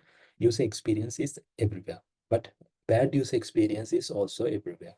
So as UX designers, you have to make sure that you, when you interact with certain thing, like it can be a mobile application, it can be a physical product, you have to, you get to know what are the bad things about this application. You should ask questions, how I can improve this design to provide users with better user experience. So in this example right here, even though it marked as cycle path, there's no way this person can get to the other side of the trip. So that is not a good user experience. And even this mug, it looks cute, but it is not not doing the task it is supposed to do. So that is also not a good user experience. And even here, it is not doing the task it is supposed to do. So you can find certain examples. Even in the TV remote that you are using, most of the buttons in the TV remote, we are not using most of them.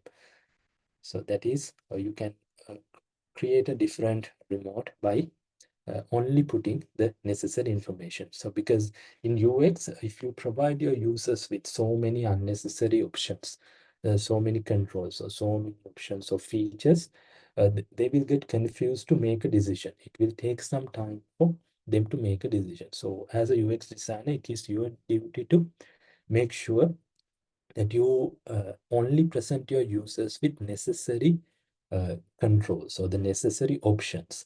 Otherwise, they will get confused and they won't make a decision in time. And even here, this is not the correct numbering. So it is also a bad user experience, and even this one. So you can take so many examples. These are some physical examples that exist, and you can take so many digital examples as well, especially when you're using specific applications such as banking application and telecommunication services applications such as dialogue or mobile applications, and user specific or the task specific applications have these kind of issues, because most of the social media or the Google or Facebook or any application, they don't have much user experience issues because they are spending so much of time and money on research and development. So all the user flows or the user experience is fine-tuned based on their research. So, but most of these companies, the banks or the uh, electricity or the utility providers or even telecommunication providers, they don't have haven't done much research, so they are prompting errors and they have bad user experience as well. All right, let's talk about some UX job roles in the industry. So when you start off, after, maybe after completing this course, when you have some experience, when you have some hands-on experience with the projects, you can become a, let's say, a trainee UX designer. That is the starter.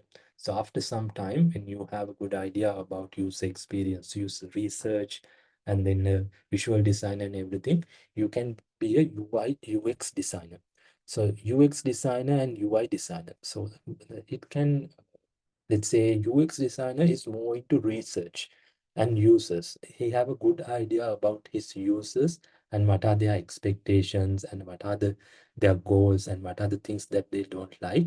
And if you like to interview people and if you have good interactions like human related skills, interpersonal skills, you can be a UX designer and UX researcher. But if you have good visual designing skills, if you're good with color theory, if you're good with selecting colors, graphic designing, and element designing, you can become a user interface or a UI designer. If you have both of these skills, you can become a UI and UX designer. With some skills in user experience, especially regarding the users and the research and even project management skills such as Agile or Scrum or even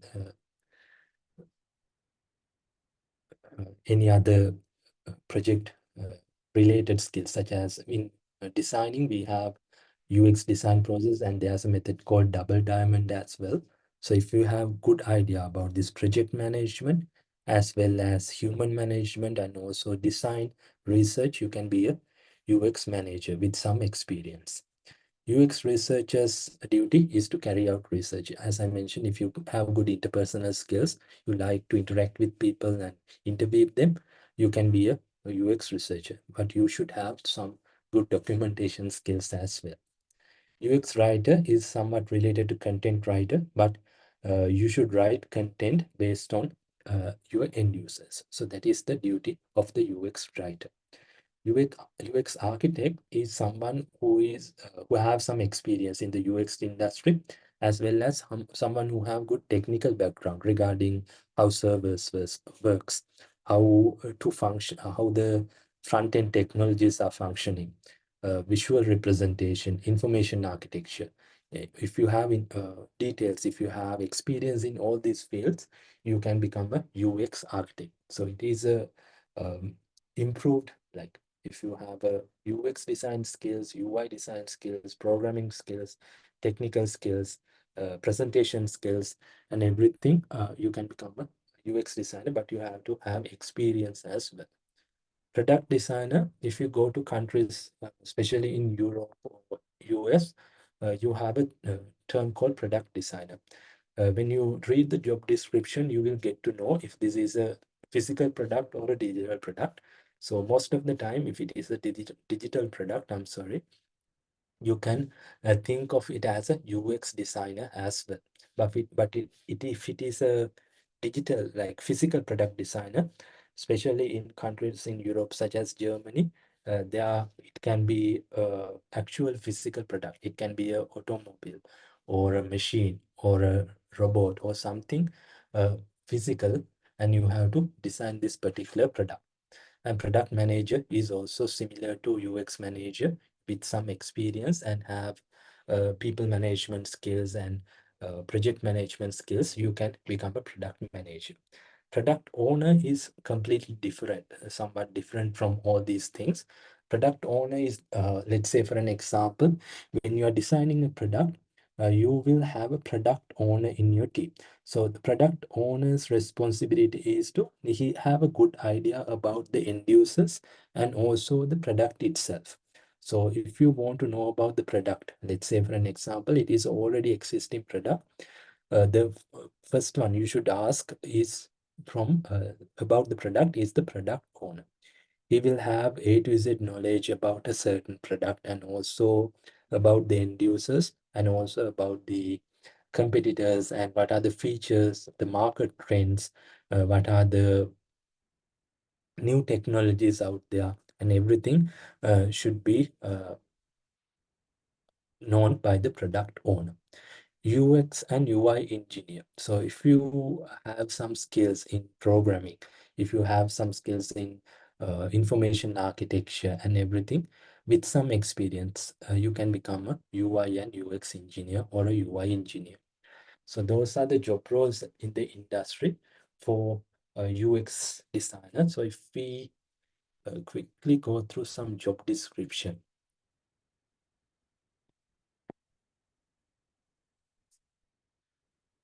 let's say, select this one. So once you complete the course, once you have a good idea about UI and UX, you can apply for some starter positions in UI and UX. So in the job description, they will mention what are the requirements that they are looking for.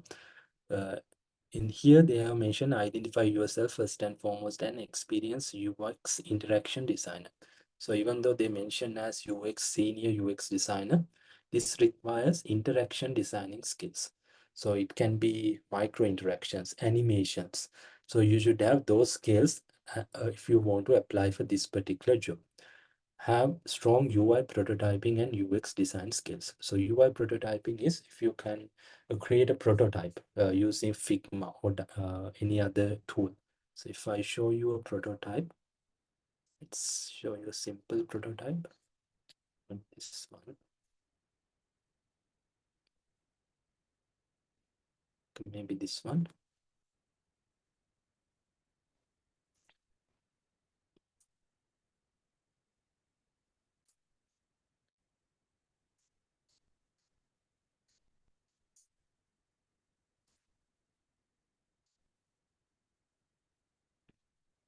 So when you create a mobile application or the desktop application, you have to create a prototype like this. So it is actually the actual look and feel of the application, but no backend is connected. So it is a click-through prototype. So you can create it using Figma itself. So we will tell you how to create it as well.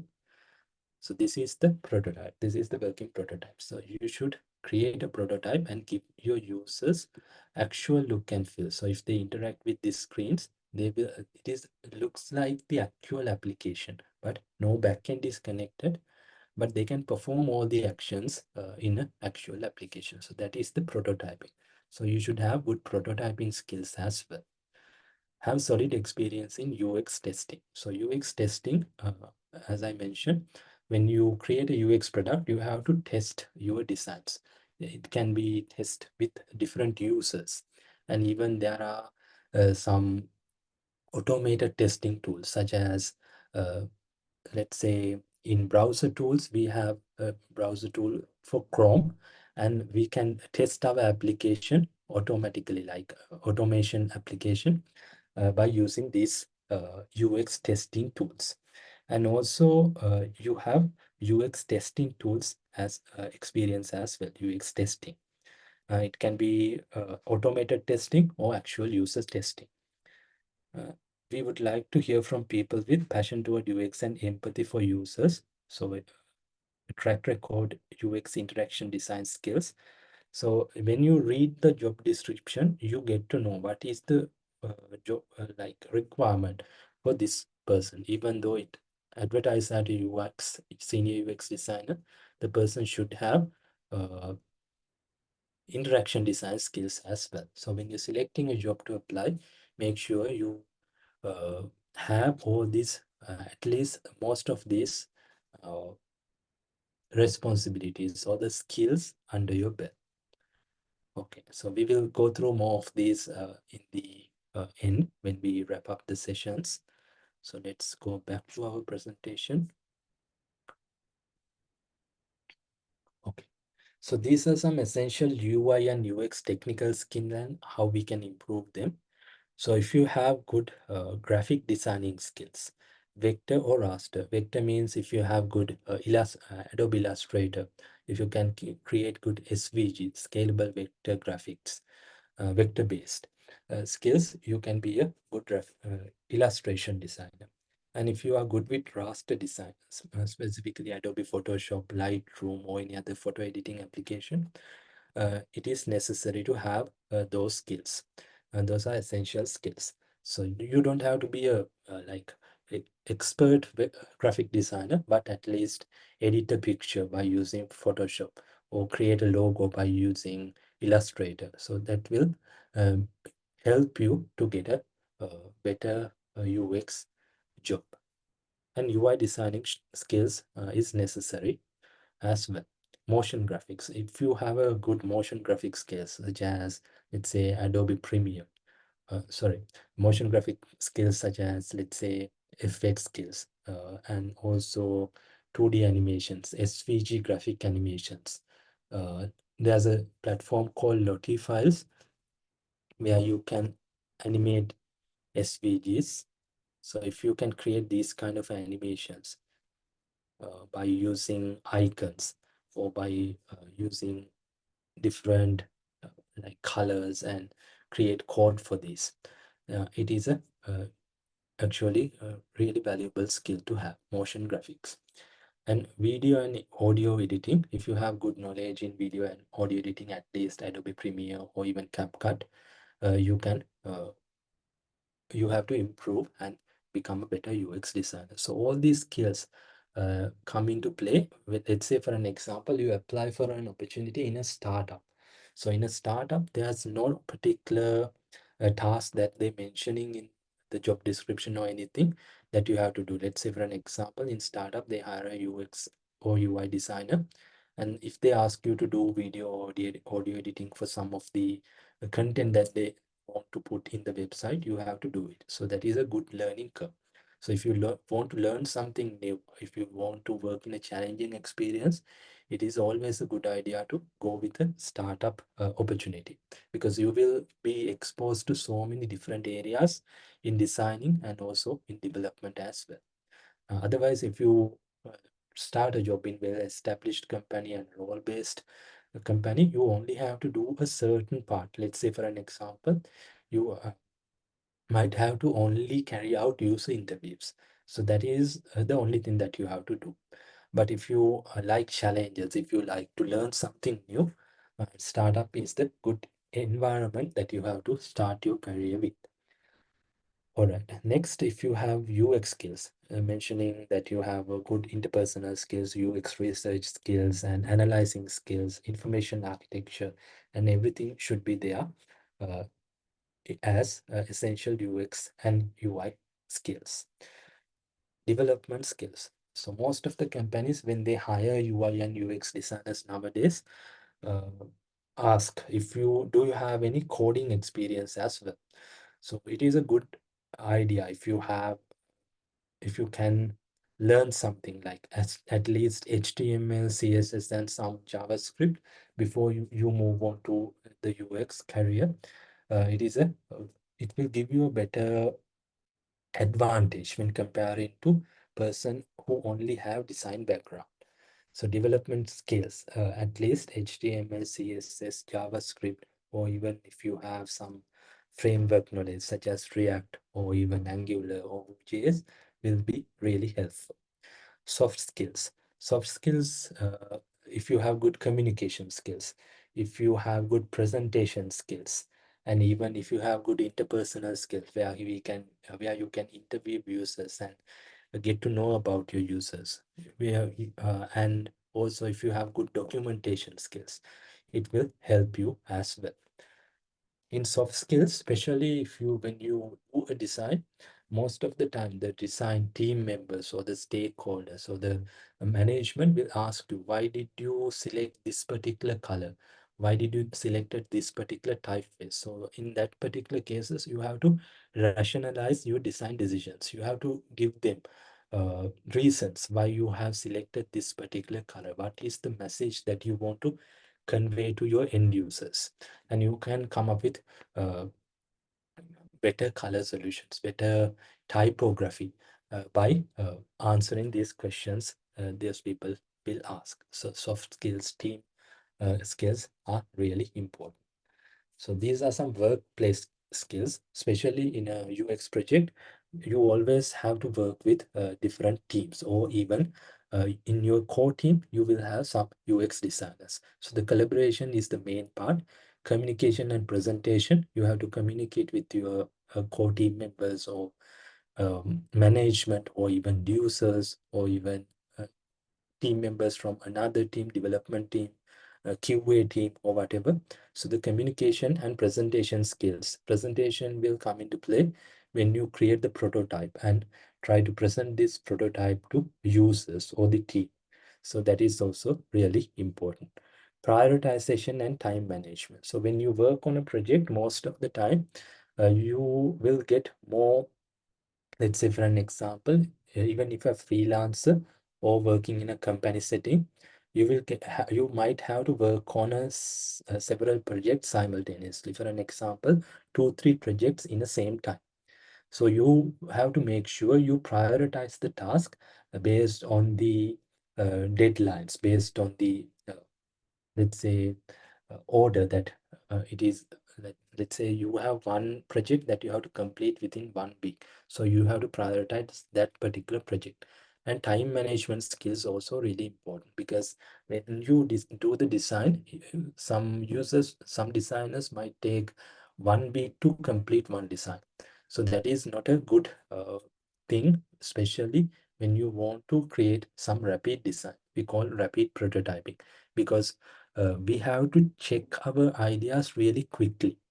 But if you take so much of time in designing process, it will negatively affect your product in the end, because the market fit or the launching time have to be uh, in a certain time period, because otherwise you won't have that advantage when you launch it to the market. So you have to make sure you have good prioritization and time management skills as well. Alright. So in order to think like a UX designer, you have to identify that UX, user experience, is everywhere. You can identify good UX and bad UX. You can differentiate between them. So it can be a digital or a physical product, and as I mentioned.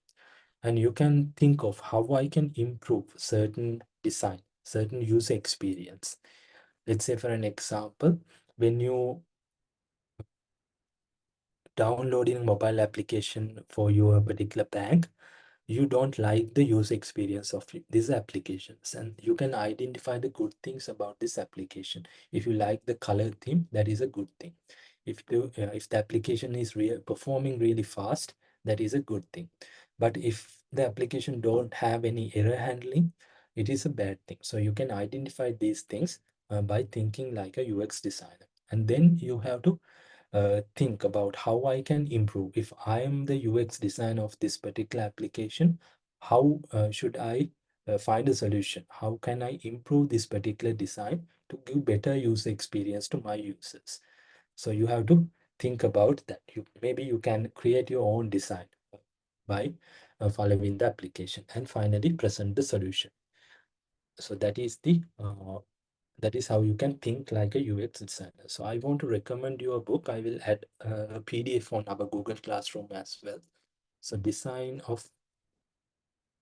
so this is the book that I want to recommend you.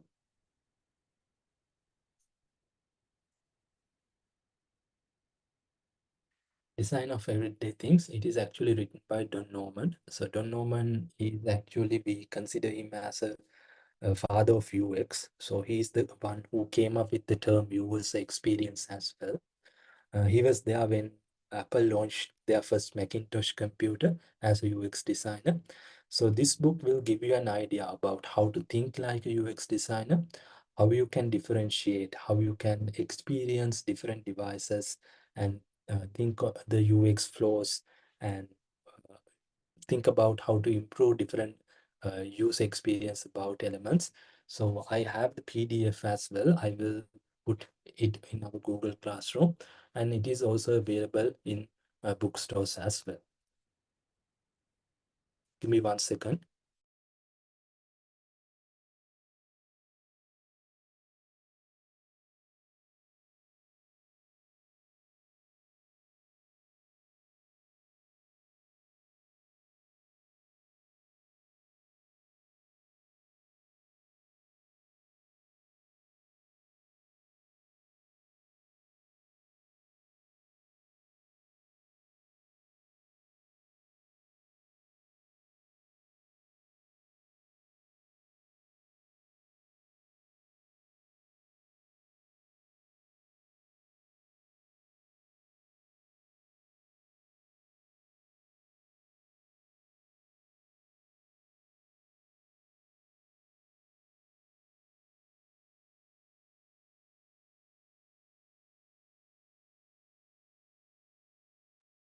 Sorry about that. All right. We were talking about this book, so I will put that on our Google Classroom so you can refer to it and get an idea about how to think like a UX designer.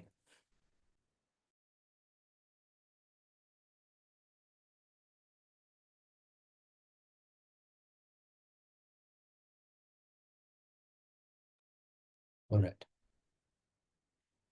So as a UX designers, when you apply for an opportunity, even if you're looking for a freelancing opportunity, the first thing recruiters or client will ask you is to send your portfolio. So that is the only way they get to know about your designing skills and what projects that you have working on, and are you a correct fit for the project requirement that they have.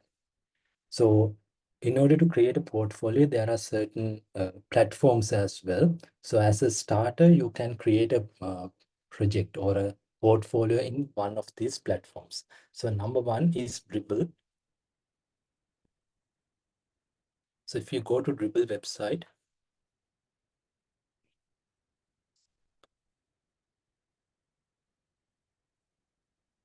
so you can create a portfolio like this. You can put your picture, and you can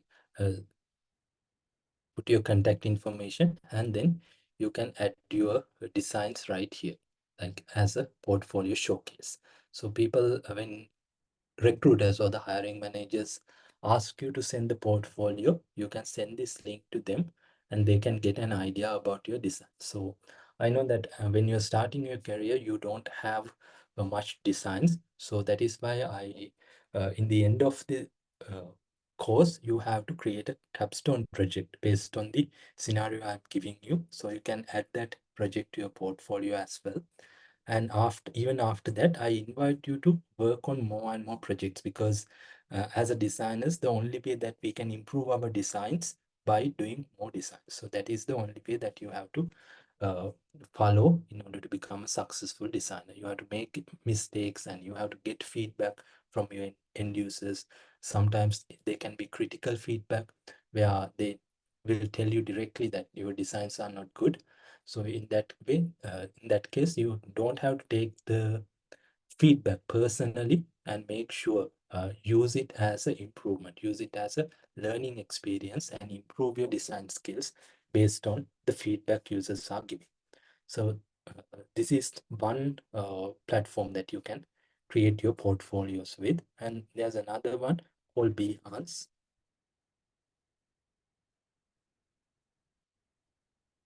It is similar.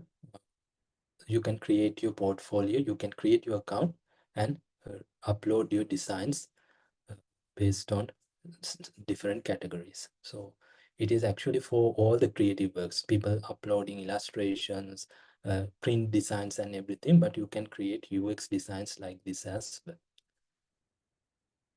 And also we have Flickr. So Flickr is actually not basically designed to create a UX design platform. It is mostly for upload photographs and so on. So you can use that as well if you really need one. So after some time, when you have some designs, you can create your own portfolio. So I will show you my portfolio. So this is kind of outdated. I created a few years ago. So you can create your own portfolio if you have a front-end knowledge. Even if you don't have coding knowledge, there are platforms that you can create custom portfolios. So in here, I have added some of my projects and about me section and everything. And if I go to case studies, I have added some of the projects that I have done. So case study is really important. So in the case study, what we do is we tell our recruiters or anyone who is browsing through our website the story about how I find a solution to the problem that existed. So for an example, this application is a mobile application. I start off with the introduction and then the problem was this, and came up the solution, and I follow this process, and these are the features, and this is the research process I followed, and all the information is there. So when recruiters or hiring managers follow this process, they will get to know. So this person has followed the UX design process and he have a good idea about the UX process as well. Now, otherwise, if you just put these kind of images in your portfolio, that won't be enough. If you want to get a better, like, let's say, good feedback from your recruiters, if you want to be in an interview process, you should put all the necessary data, all the supporting documents and everything in your case study as well. So the writing a case study is not that hard because you can use applications such as ChatGPT as well. Right now, if you give them a right commands and the process you follow, they will write it for you. But you should have a good idea about the process you followed, and your users and the all these documentations matter when it comes to uh, like looking for a job opportunity. All right, any questions?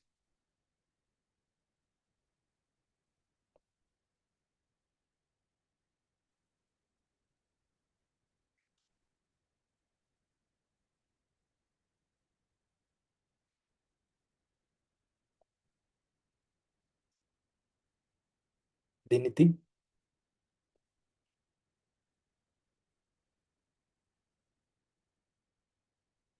Hashan, any questions? No, not at the moment. Okay, how about Himashi,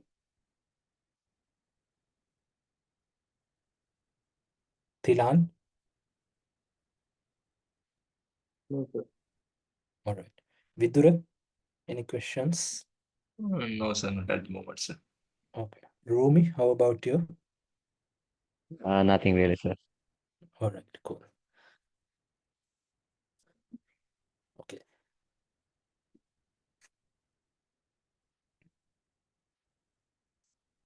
Okay, we have about 30 minutes. So let's start off with the UX design process as well. So these are the things that we are going to cover in UX design process in the part one. First one is what is UX process and methods we use, how to apply the UX design process practically to the projects that you get in the future. What is empathy and why is it so important in design thinking? User interviews and competitor analysis, creating personas, creating user flows. So those are the topics that we are going to cover in the first part of the UX process. What is your design process? How you start the design? So if I ask you this question, so some of you, as I heard, already doing some graphic design. So when client come up with a project idea, when requirement, um, how are you approaching a project? What is the first step that you take? So most of us will uh, tend to go to design really fast without even doing much research.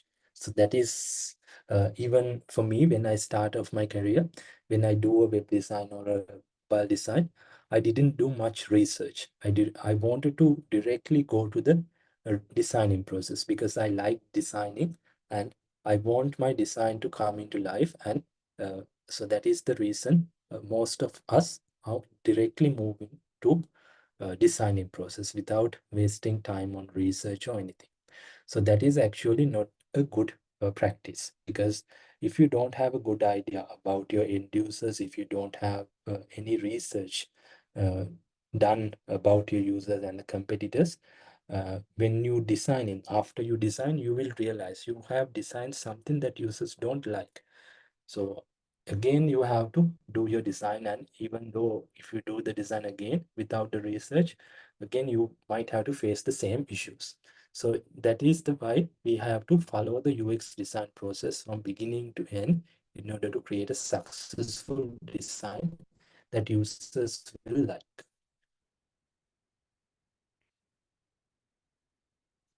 Okay, so this is the UX design process we follow as UX designers.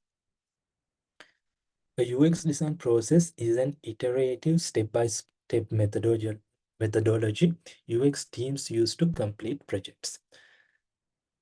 So we can start off with empathizing and define, ideate, prototype, and test. So you can see it is not a linear process. So you can start off with empathize and directly move to define and follow this linear path and finalize the design and launch into market. So you have to go back and forth in each of these steps. For an example, after prototype, you get some feedback from your users. Then again, you have to ideate and change the wireframes. And after testing, you have to again go to define process and create, do more research about the users and so on. So it is not a linear process, it is an iterative process, and you have to follow this process in order to create a successful UX design. All right, so the first process is empathize. So in this process, the first thing we have to do is understanding the problem's existence. If there's no problem with any application, if there's no problem that we have to uh, come into come up with a solution, we don't have to create any application. So we, as a UX designers, what we're trying to do is we are trying to solve problems that people are facing, and we are using our design skills and user experience skills to help people to make their life easier. So most of the time in this space, we understand why we need to create an application. So if there's no any requirement to create an application, we don't have to. Research space.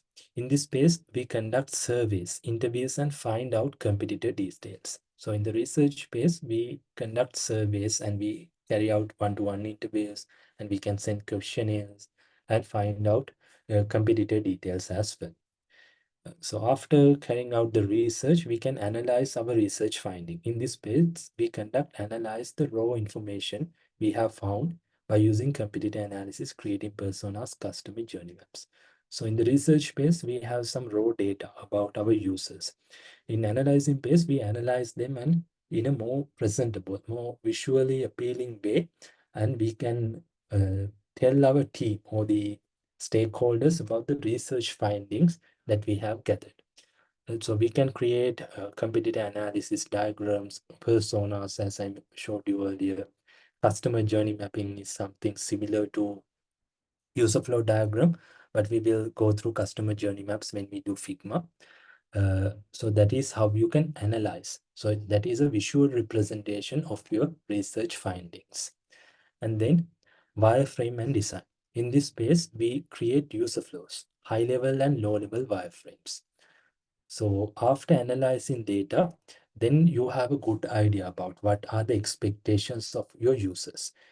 So after that, you can create user flows based on user expectations. So user flow can consist of several steps. Let's say for an example, if it is a mobile banking application, user flows start when users download in the application. So that is the starting point. So when they open the application, we will give them an idea by using onboarding process what they can achieve by using this application. Let's say his task is to send pay utility bill.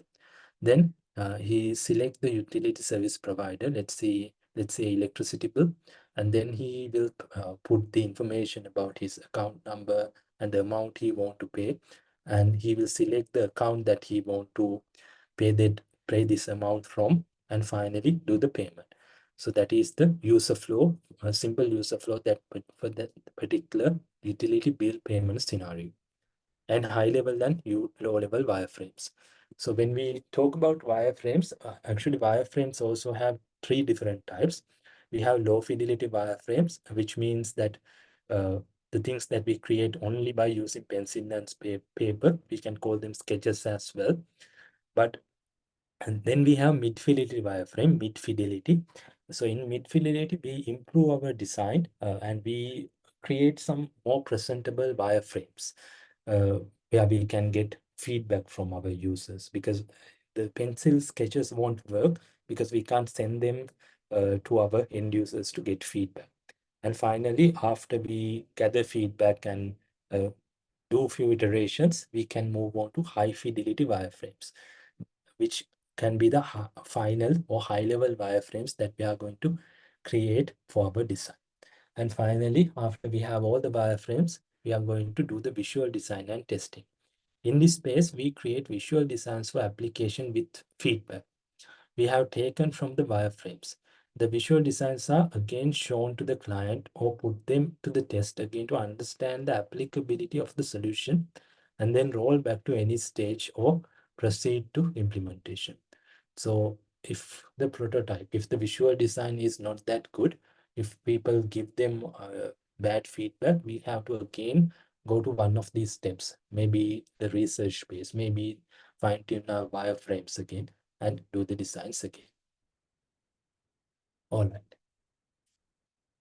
So in the empathizing process, what we have to do is we have to understand our end users.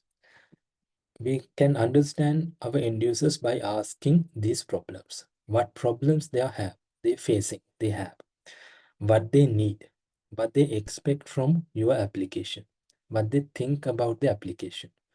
What are the problems in existing applications? So you can ask these questions from your users to get an idea about them and the application we are going to develop, how it can help them to solve their problems that they are facing, what problems they have. So they will tell you different answers. If you take the ride sharing application, if we interview one person, he might say that I don't like the user experience. I don't like the application is slow to respond. Another user might say, uh,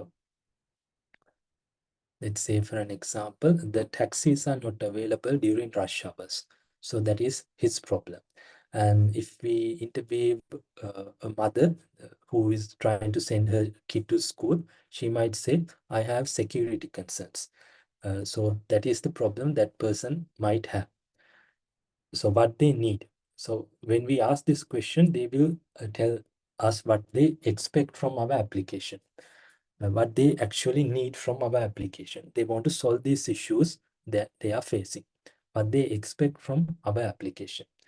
So if we ask the third question, they will tell us exactly what they are expecting. So the person who is worried about having taxis, like the person who mentioned that they can't find taxis during rush hours, might say, I want to find taxis during rush hours. And mother might say, I want drivers to be more professional, and I want to track uh, my child when he uh, arrived at the destination, and so on, and provide feedback, and all these things might be expected. And number four, what they think about your application. So if you have a prototype, if you have already designed application, you can present it to them and ask them for feedback. What do you think about our application? Is it having solution? Is it giving you solution to the problems that you already having? And then we can finally ask what are the problems in the existing application. So if they are already using any other application to do ride sharing, Pick Me or any other application, you can ask questions. What are the problems that you are facing when using these applications? And then you can do a application to find solutions to all these problems these people are facing. So in the empathizing, these are the methods that we can use to empathize with users. Number one is user interview. So in the user interview, we ask questions based on our product, our company's values and the end goals, uh, and ask them questions. What are the expectations? So we can ask all these questions and open-ended questions, and the questions that we can gather qualitative data and the quantitative data, and all we can tailor our questions based on the application, based on the scenario that we are going to develop our application. So one-to-one interviews, physical interviews are really effective because we can empathize with them easily. Because otherwise, if you send a questionnaire or even if you do a Zoom meeting, it won't be that effective. Uh, so one-to-one interview is the number one thing. If you can do, you will get better results by carrying out one-to-one interviews. Okay, so let's say we are designing a bicycle riding application. So these can be the interview questions that we can ask from our uh, representative or the participant.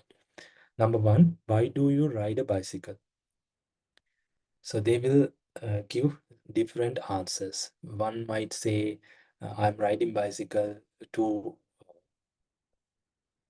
say, to reduce my fuel consumption. He have budgetary concerns, so he want to reduce the fuel consumption. So that is why he's riding bicycle. Another user might say he want to look fit and healthy. So that is the reason he is riding bicycle.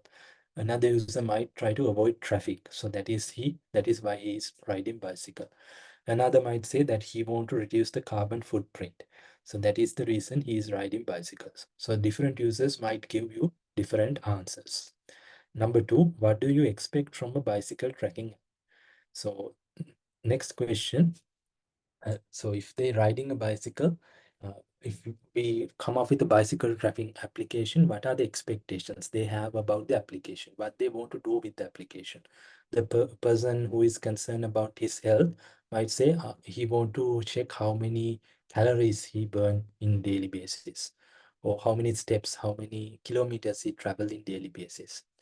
And another user might say how much money I saved by riding the bicycle rather than taking my car to work, how much I saved on fuel, and so on. Number three, do you use any other bicycle tracking application? If it is yes, what are they? So we can ask about the competition. So if they are using any of the applications, we get to know about this competitive application, and then we can move on and ask questions about these application. We can ask about the problems they are facing, and also the good things about this application. Why are you using these applications? So you can get a good insight about the competitive applications as well. Number five, what features you need to have in your application. So when you ask these questions, different users will give you different answers. So as a UX designer, it is your duty to come up with the most asked feature, or the most, let's say for an example, can prioritize different features. If it is only one uh, participant uh, request, you don't have to worry much about that particular feature. But most of the people requested one feature, you should implement that in your first launch. All right. So these are the answers for first question. Why do you ride a bicycle? Number one, I want to look fit and healthy. Second one might say, I want to keep track of the places I travel and improve on the time I spent on cycling. I want to feel motivated while cycling. Another might say, I like to share my interest in cycling with my friends and encourage them to take part while having friendly competitions with fellow cyclists. I want to be updated with today's trends and wear decent outfits. I used to travel short distances. So you can see different people can give different answers. So you can categorize them based on different criteria. The first one might have to look fit and healthy, and this person might want to uh, wear different outfits, and so on. Number two, what do you expect from a bicycle tracking app? So they will answer, discover the best cycling routes, save and share favorites, get inspired to reach new cycling goals, track fitness with a trip cycling activity tracker, record routes, map favorite bicycle bike trial or run, analyze data, training with all the stats. So the last one is require data analyzation or the statistics about his bicycle tracking, bicycle riding. Okay. Question number 3, do you use any other bicycle tracking application? If it is yes, what are they? So in here we have some information about the competitors. Number 4, what are the problems in that application? So if you ask this question, they will come up with these issues with tracking. So issues with tracking because bicycle tracking application need map or location service to be function, and also it requires cellular data. If the application, if the person is riding in a area that they don't have much cellular reception, it will lead to some issues with tracking as well. So how are we going to come up with solution to this problem is the one that you have to consider. OS compatibility. So most of the users are using, let's say, Apple phones. So you have designed the application only for iOS devices. So, but you found out that some of the users are using Android phones as well. So the OS compatibility is an issue. So nowadays we only have these two systems mainly. We have Android and Apple, and also there's Huawei operating system as well. But most of the time, Android and iOS will be enough when you do the design. When you do the design in UX as also, you have to make sure you design applications for both of these separately. For an example, if you do a mobile application for both iOS and Android, you have to come up with the same design, but give your developer different versions for both Android and iOS, because at sometimes when you implement the code in iOS and Android, there will be differences, and also there will be some limitations as well. So you have to consider all this when you do designs both for both applications, both operating systems. Next one is too many facts. So if your application is providing so many facts regarding the bicycle riding and health benefits and statistics and everything, some of the users don't like it because they are like some clean and minimalist design. And if you are providing with too many facts, it is actually disturbing their bicycle tracking experience, because they want to track the bicycle and they want to see the map and the navigation. And if you providing with so many pop-ups and information or anything, it is not a good user experience for them. Rapid application development. So it is actually in a developer's point of view. So when you gather these requirements and the problems users are facing, let's say for an example, users are requesting some feature for you to develop, and most of the users are requesting this particular feature for some time now, and you are taking so much of time to release this feature to the market. So that is not a good user experience for these users. That is the problem. So most of the applications, when users are requesting some feature, some of the applications, they are taking so much of time to uh, release that particular patch or the feature to the market. So that is not a good user experience, and also it will negatively affect you if you have competition and your competition is launching and shipping features frequently. It is negatively affecting your application. People will move on to the other application and delete your application altogether. Trouble placing a challenge. So another user, he want to place a challenge by using the application. If we don't have that feature in the application, in the competitor application, he has the problem of placing a challenge. Okay, number 5, what features you need to have in your application. So as you can see, there are so many suggestions for features. So when you launch in the application, you as a UX designer, you have to make sure you launch it with minimum features, immediate or the necessary features to function your application. And after that, we call this minimum viable product in product development, MVP. So in minimum viable product, what we do is we launch our application with minimum features or the features that it needs to be function. No any additional features, no nothing, but only the things that mostly required. So in that way, you can launch your product to the market really quickly, and also you can change, you can add more features on the go to your design. So that is the method that you have to follow even when you're designing.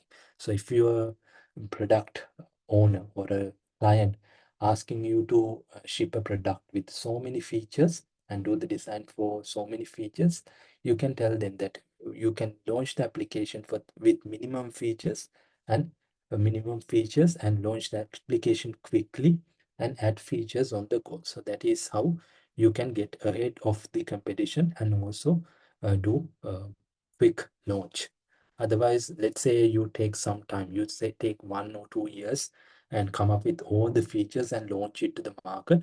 And there are some other applications that launched it to the market quickly and adding features on the go. So those applications will perform better rather than having application with all the complete features. You can't have an application with all the features actually.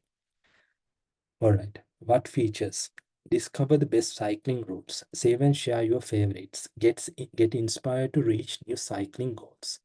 Track your fitness with Trip Cycling Activity Tracker. Record routes. Map your favorite bike or trial run. Analyze your training with all the stats.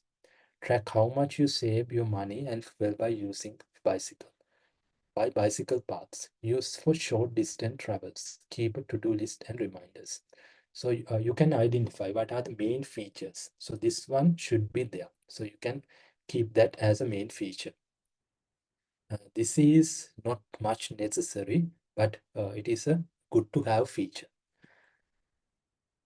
This is also a good feature to have. So you can implement, you can decide on 2 or 3 features and do the design based on those few features. And after that, when you launch it to market, if people like your design, you can uh, update your designs and add more features to your design. All right.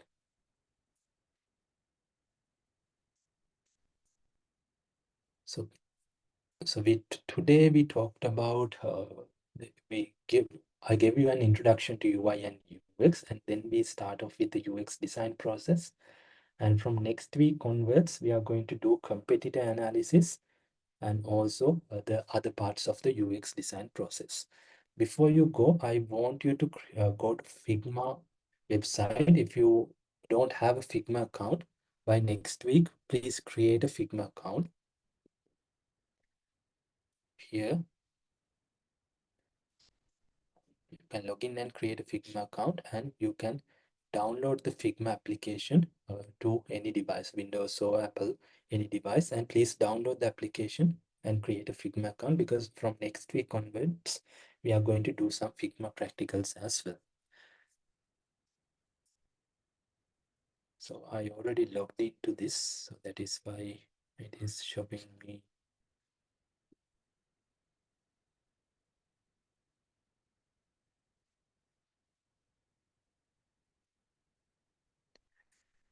Make sure you download the application, because web version is there, but you have more features, and it will, if you have any connectivity issues, the web application will give you issues. So download the application and sign up for Figma. So from next week onwards, let's do some Figma practicals after we complete UX design process, and read this book as well. I will put the presentation, and the video recording will be uploaded within 2 days by the administration staff. So make sure to watch the video if you miss anything. And if you have any questions, you can send a message on WhatsApp group chat as well. Do you have any questions regarding today's session? I'm sorry.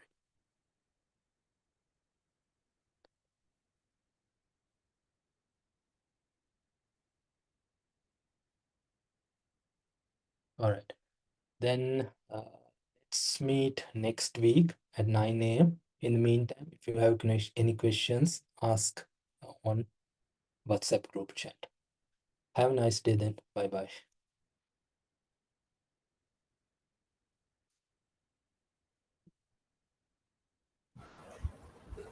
Thank you, sir.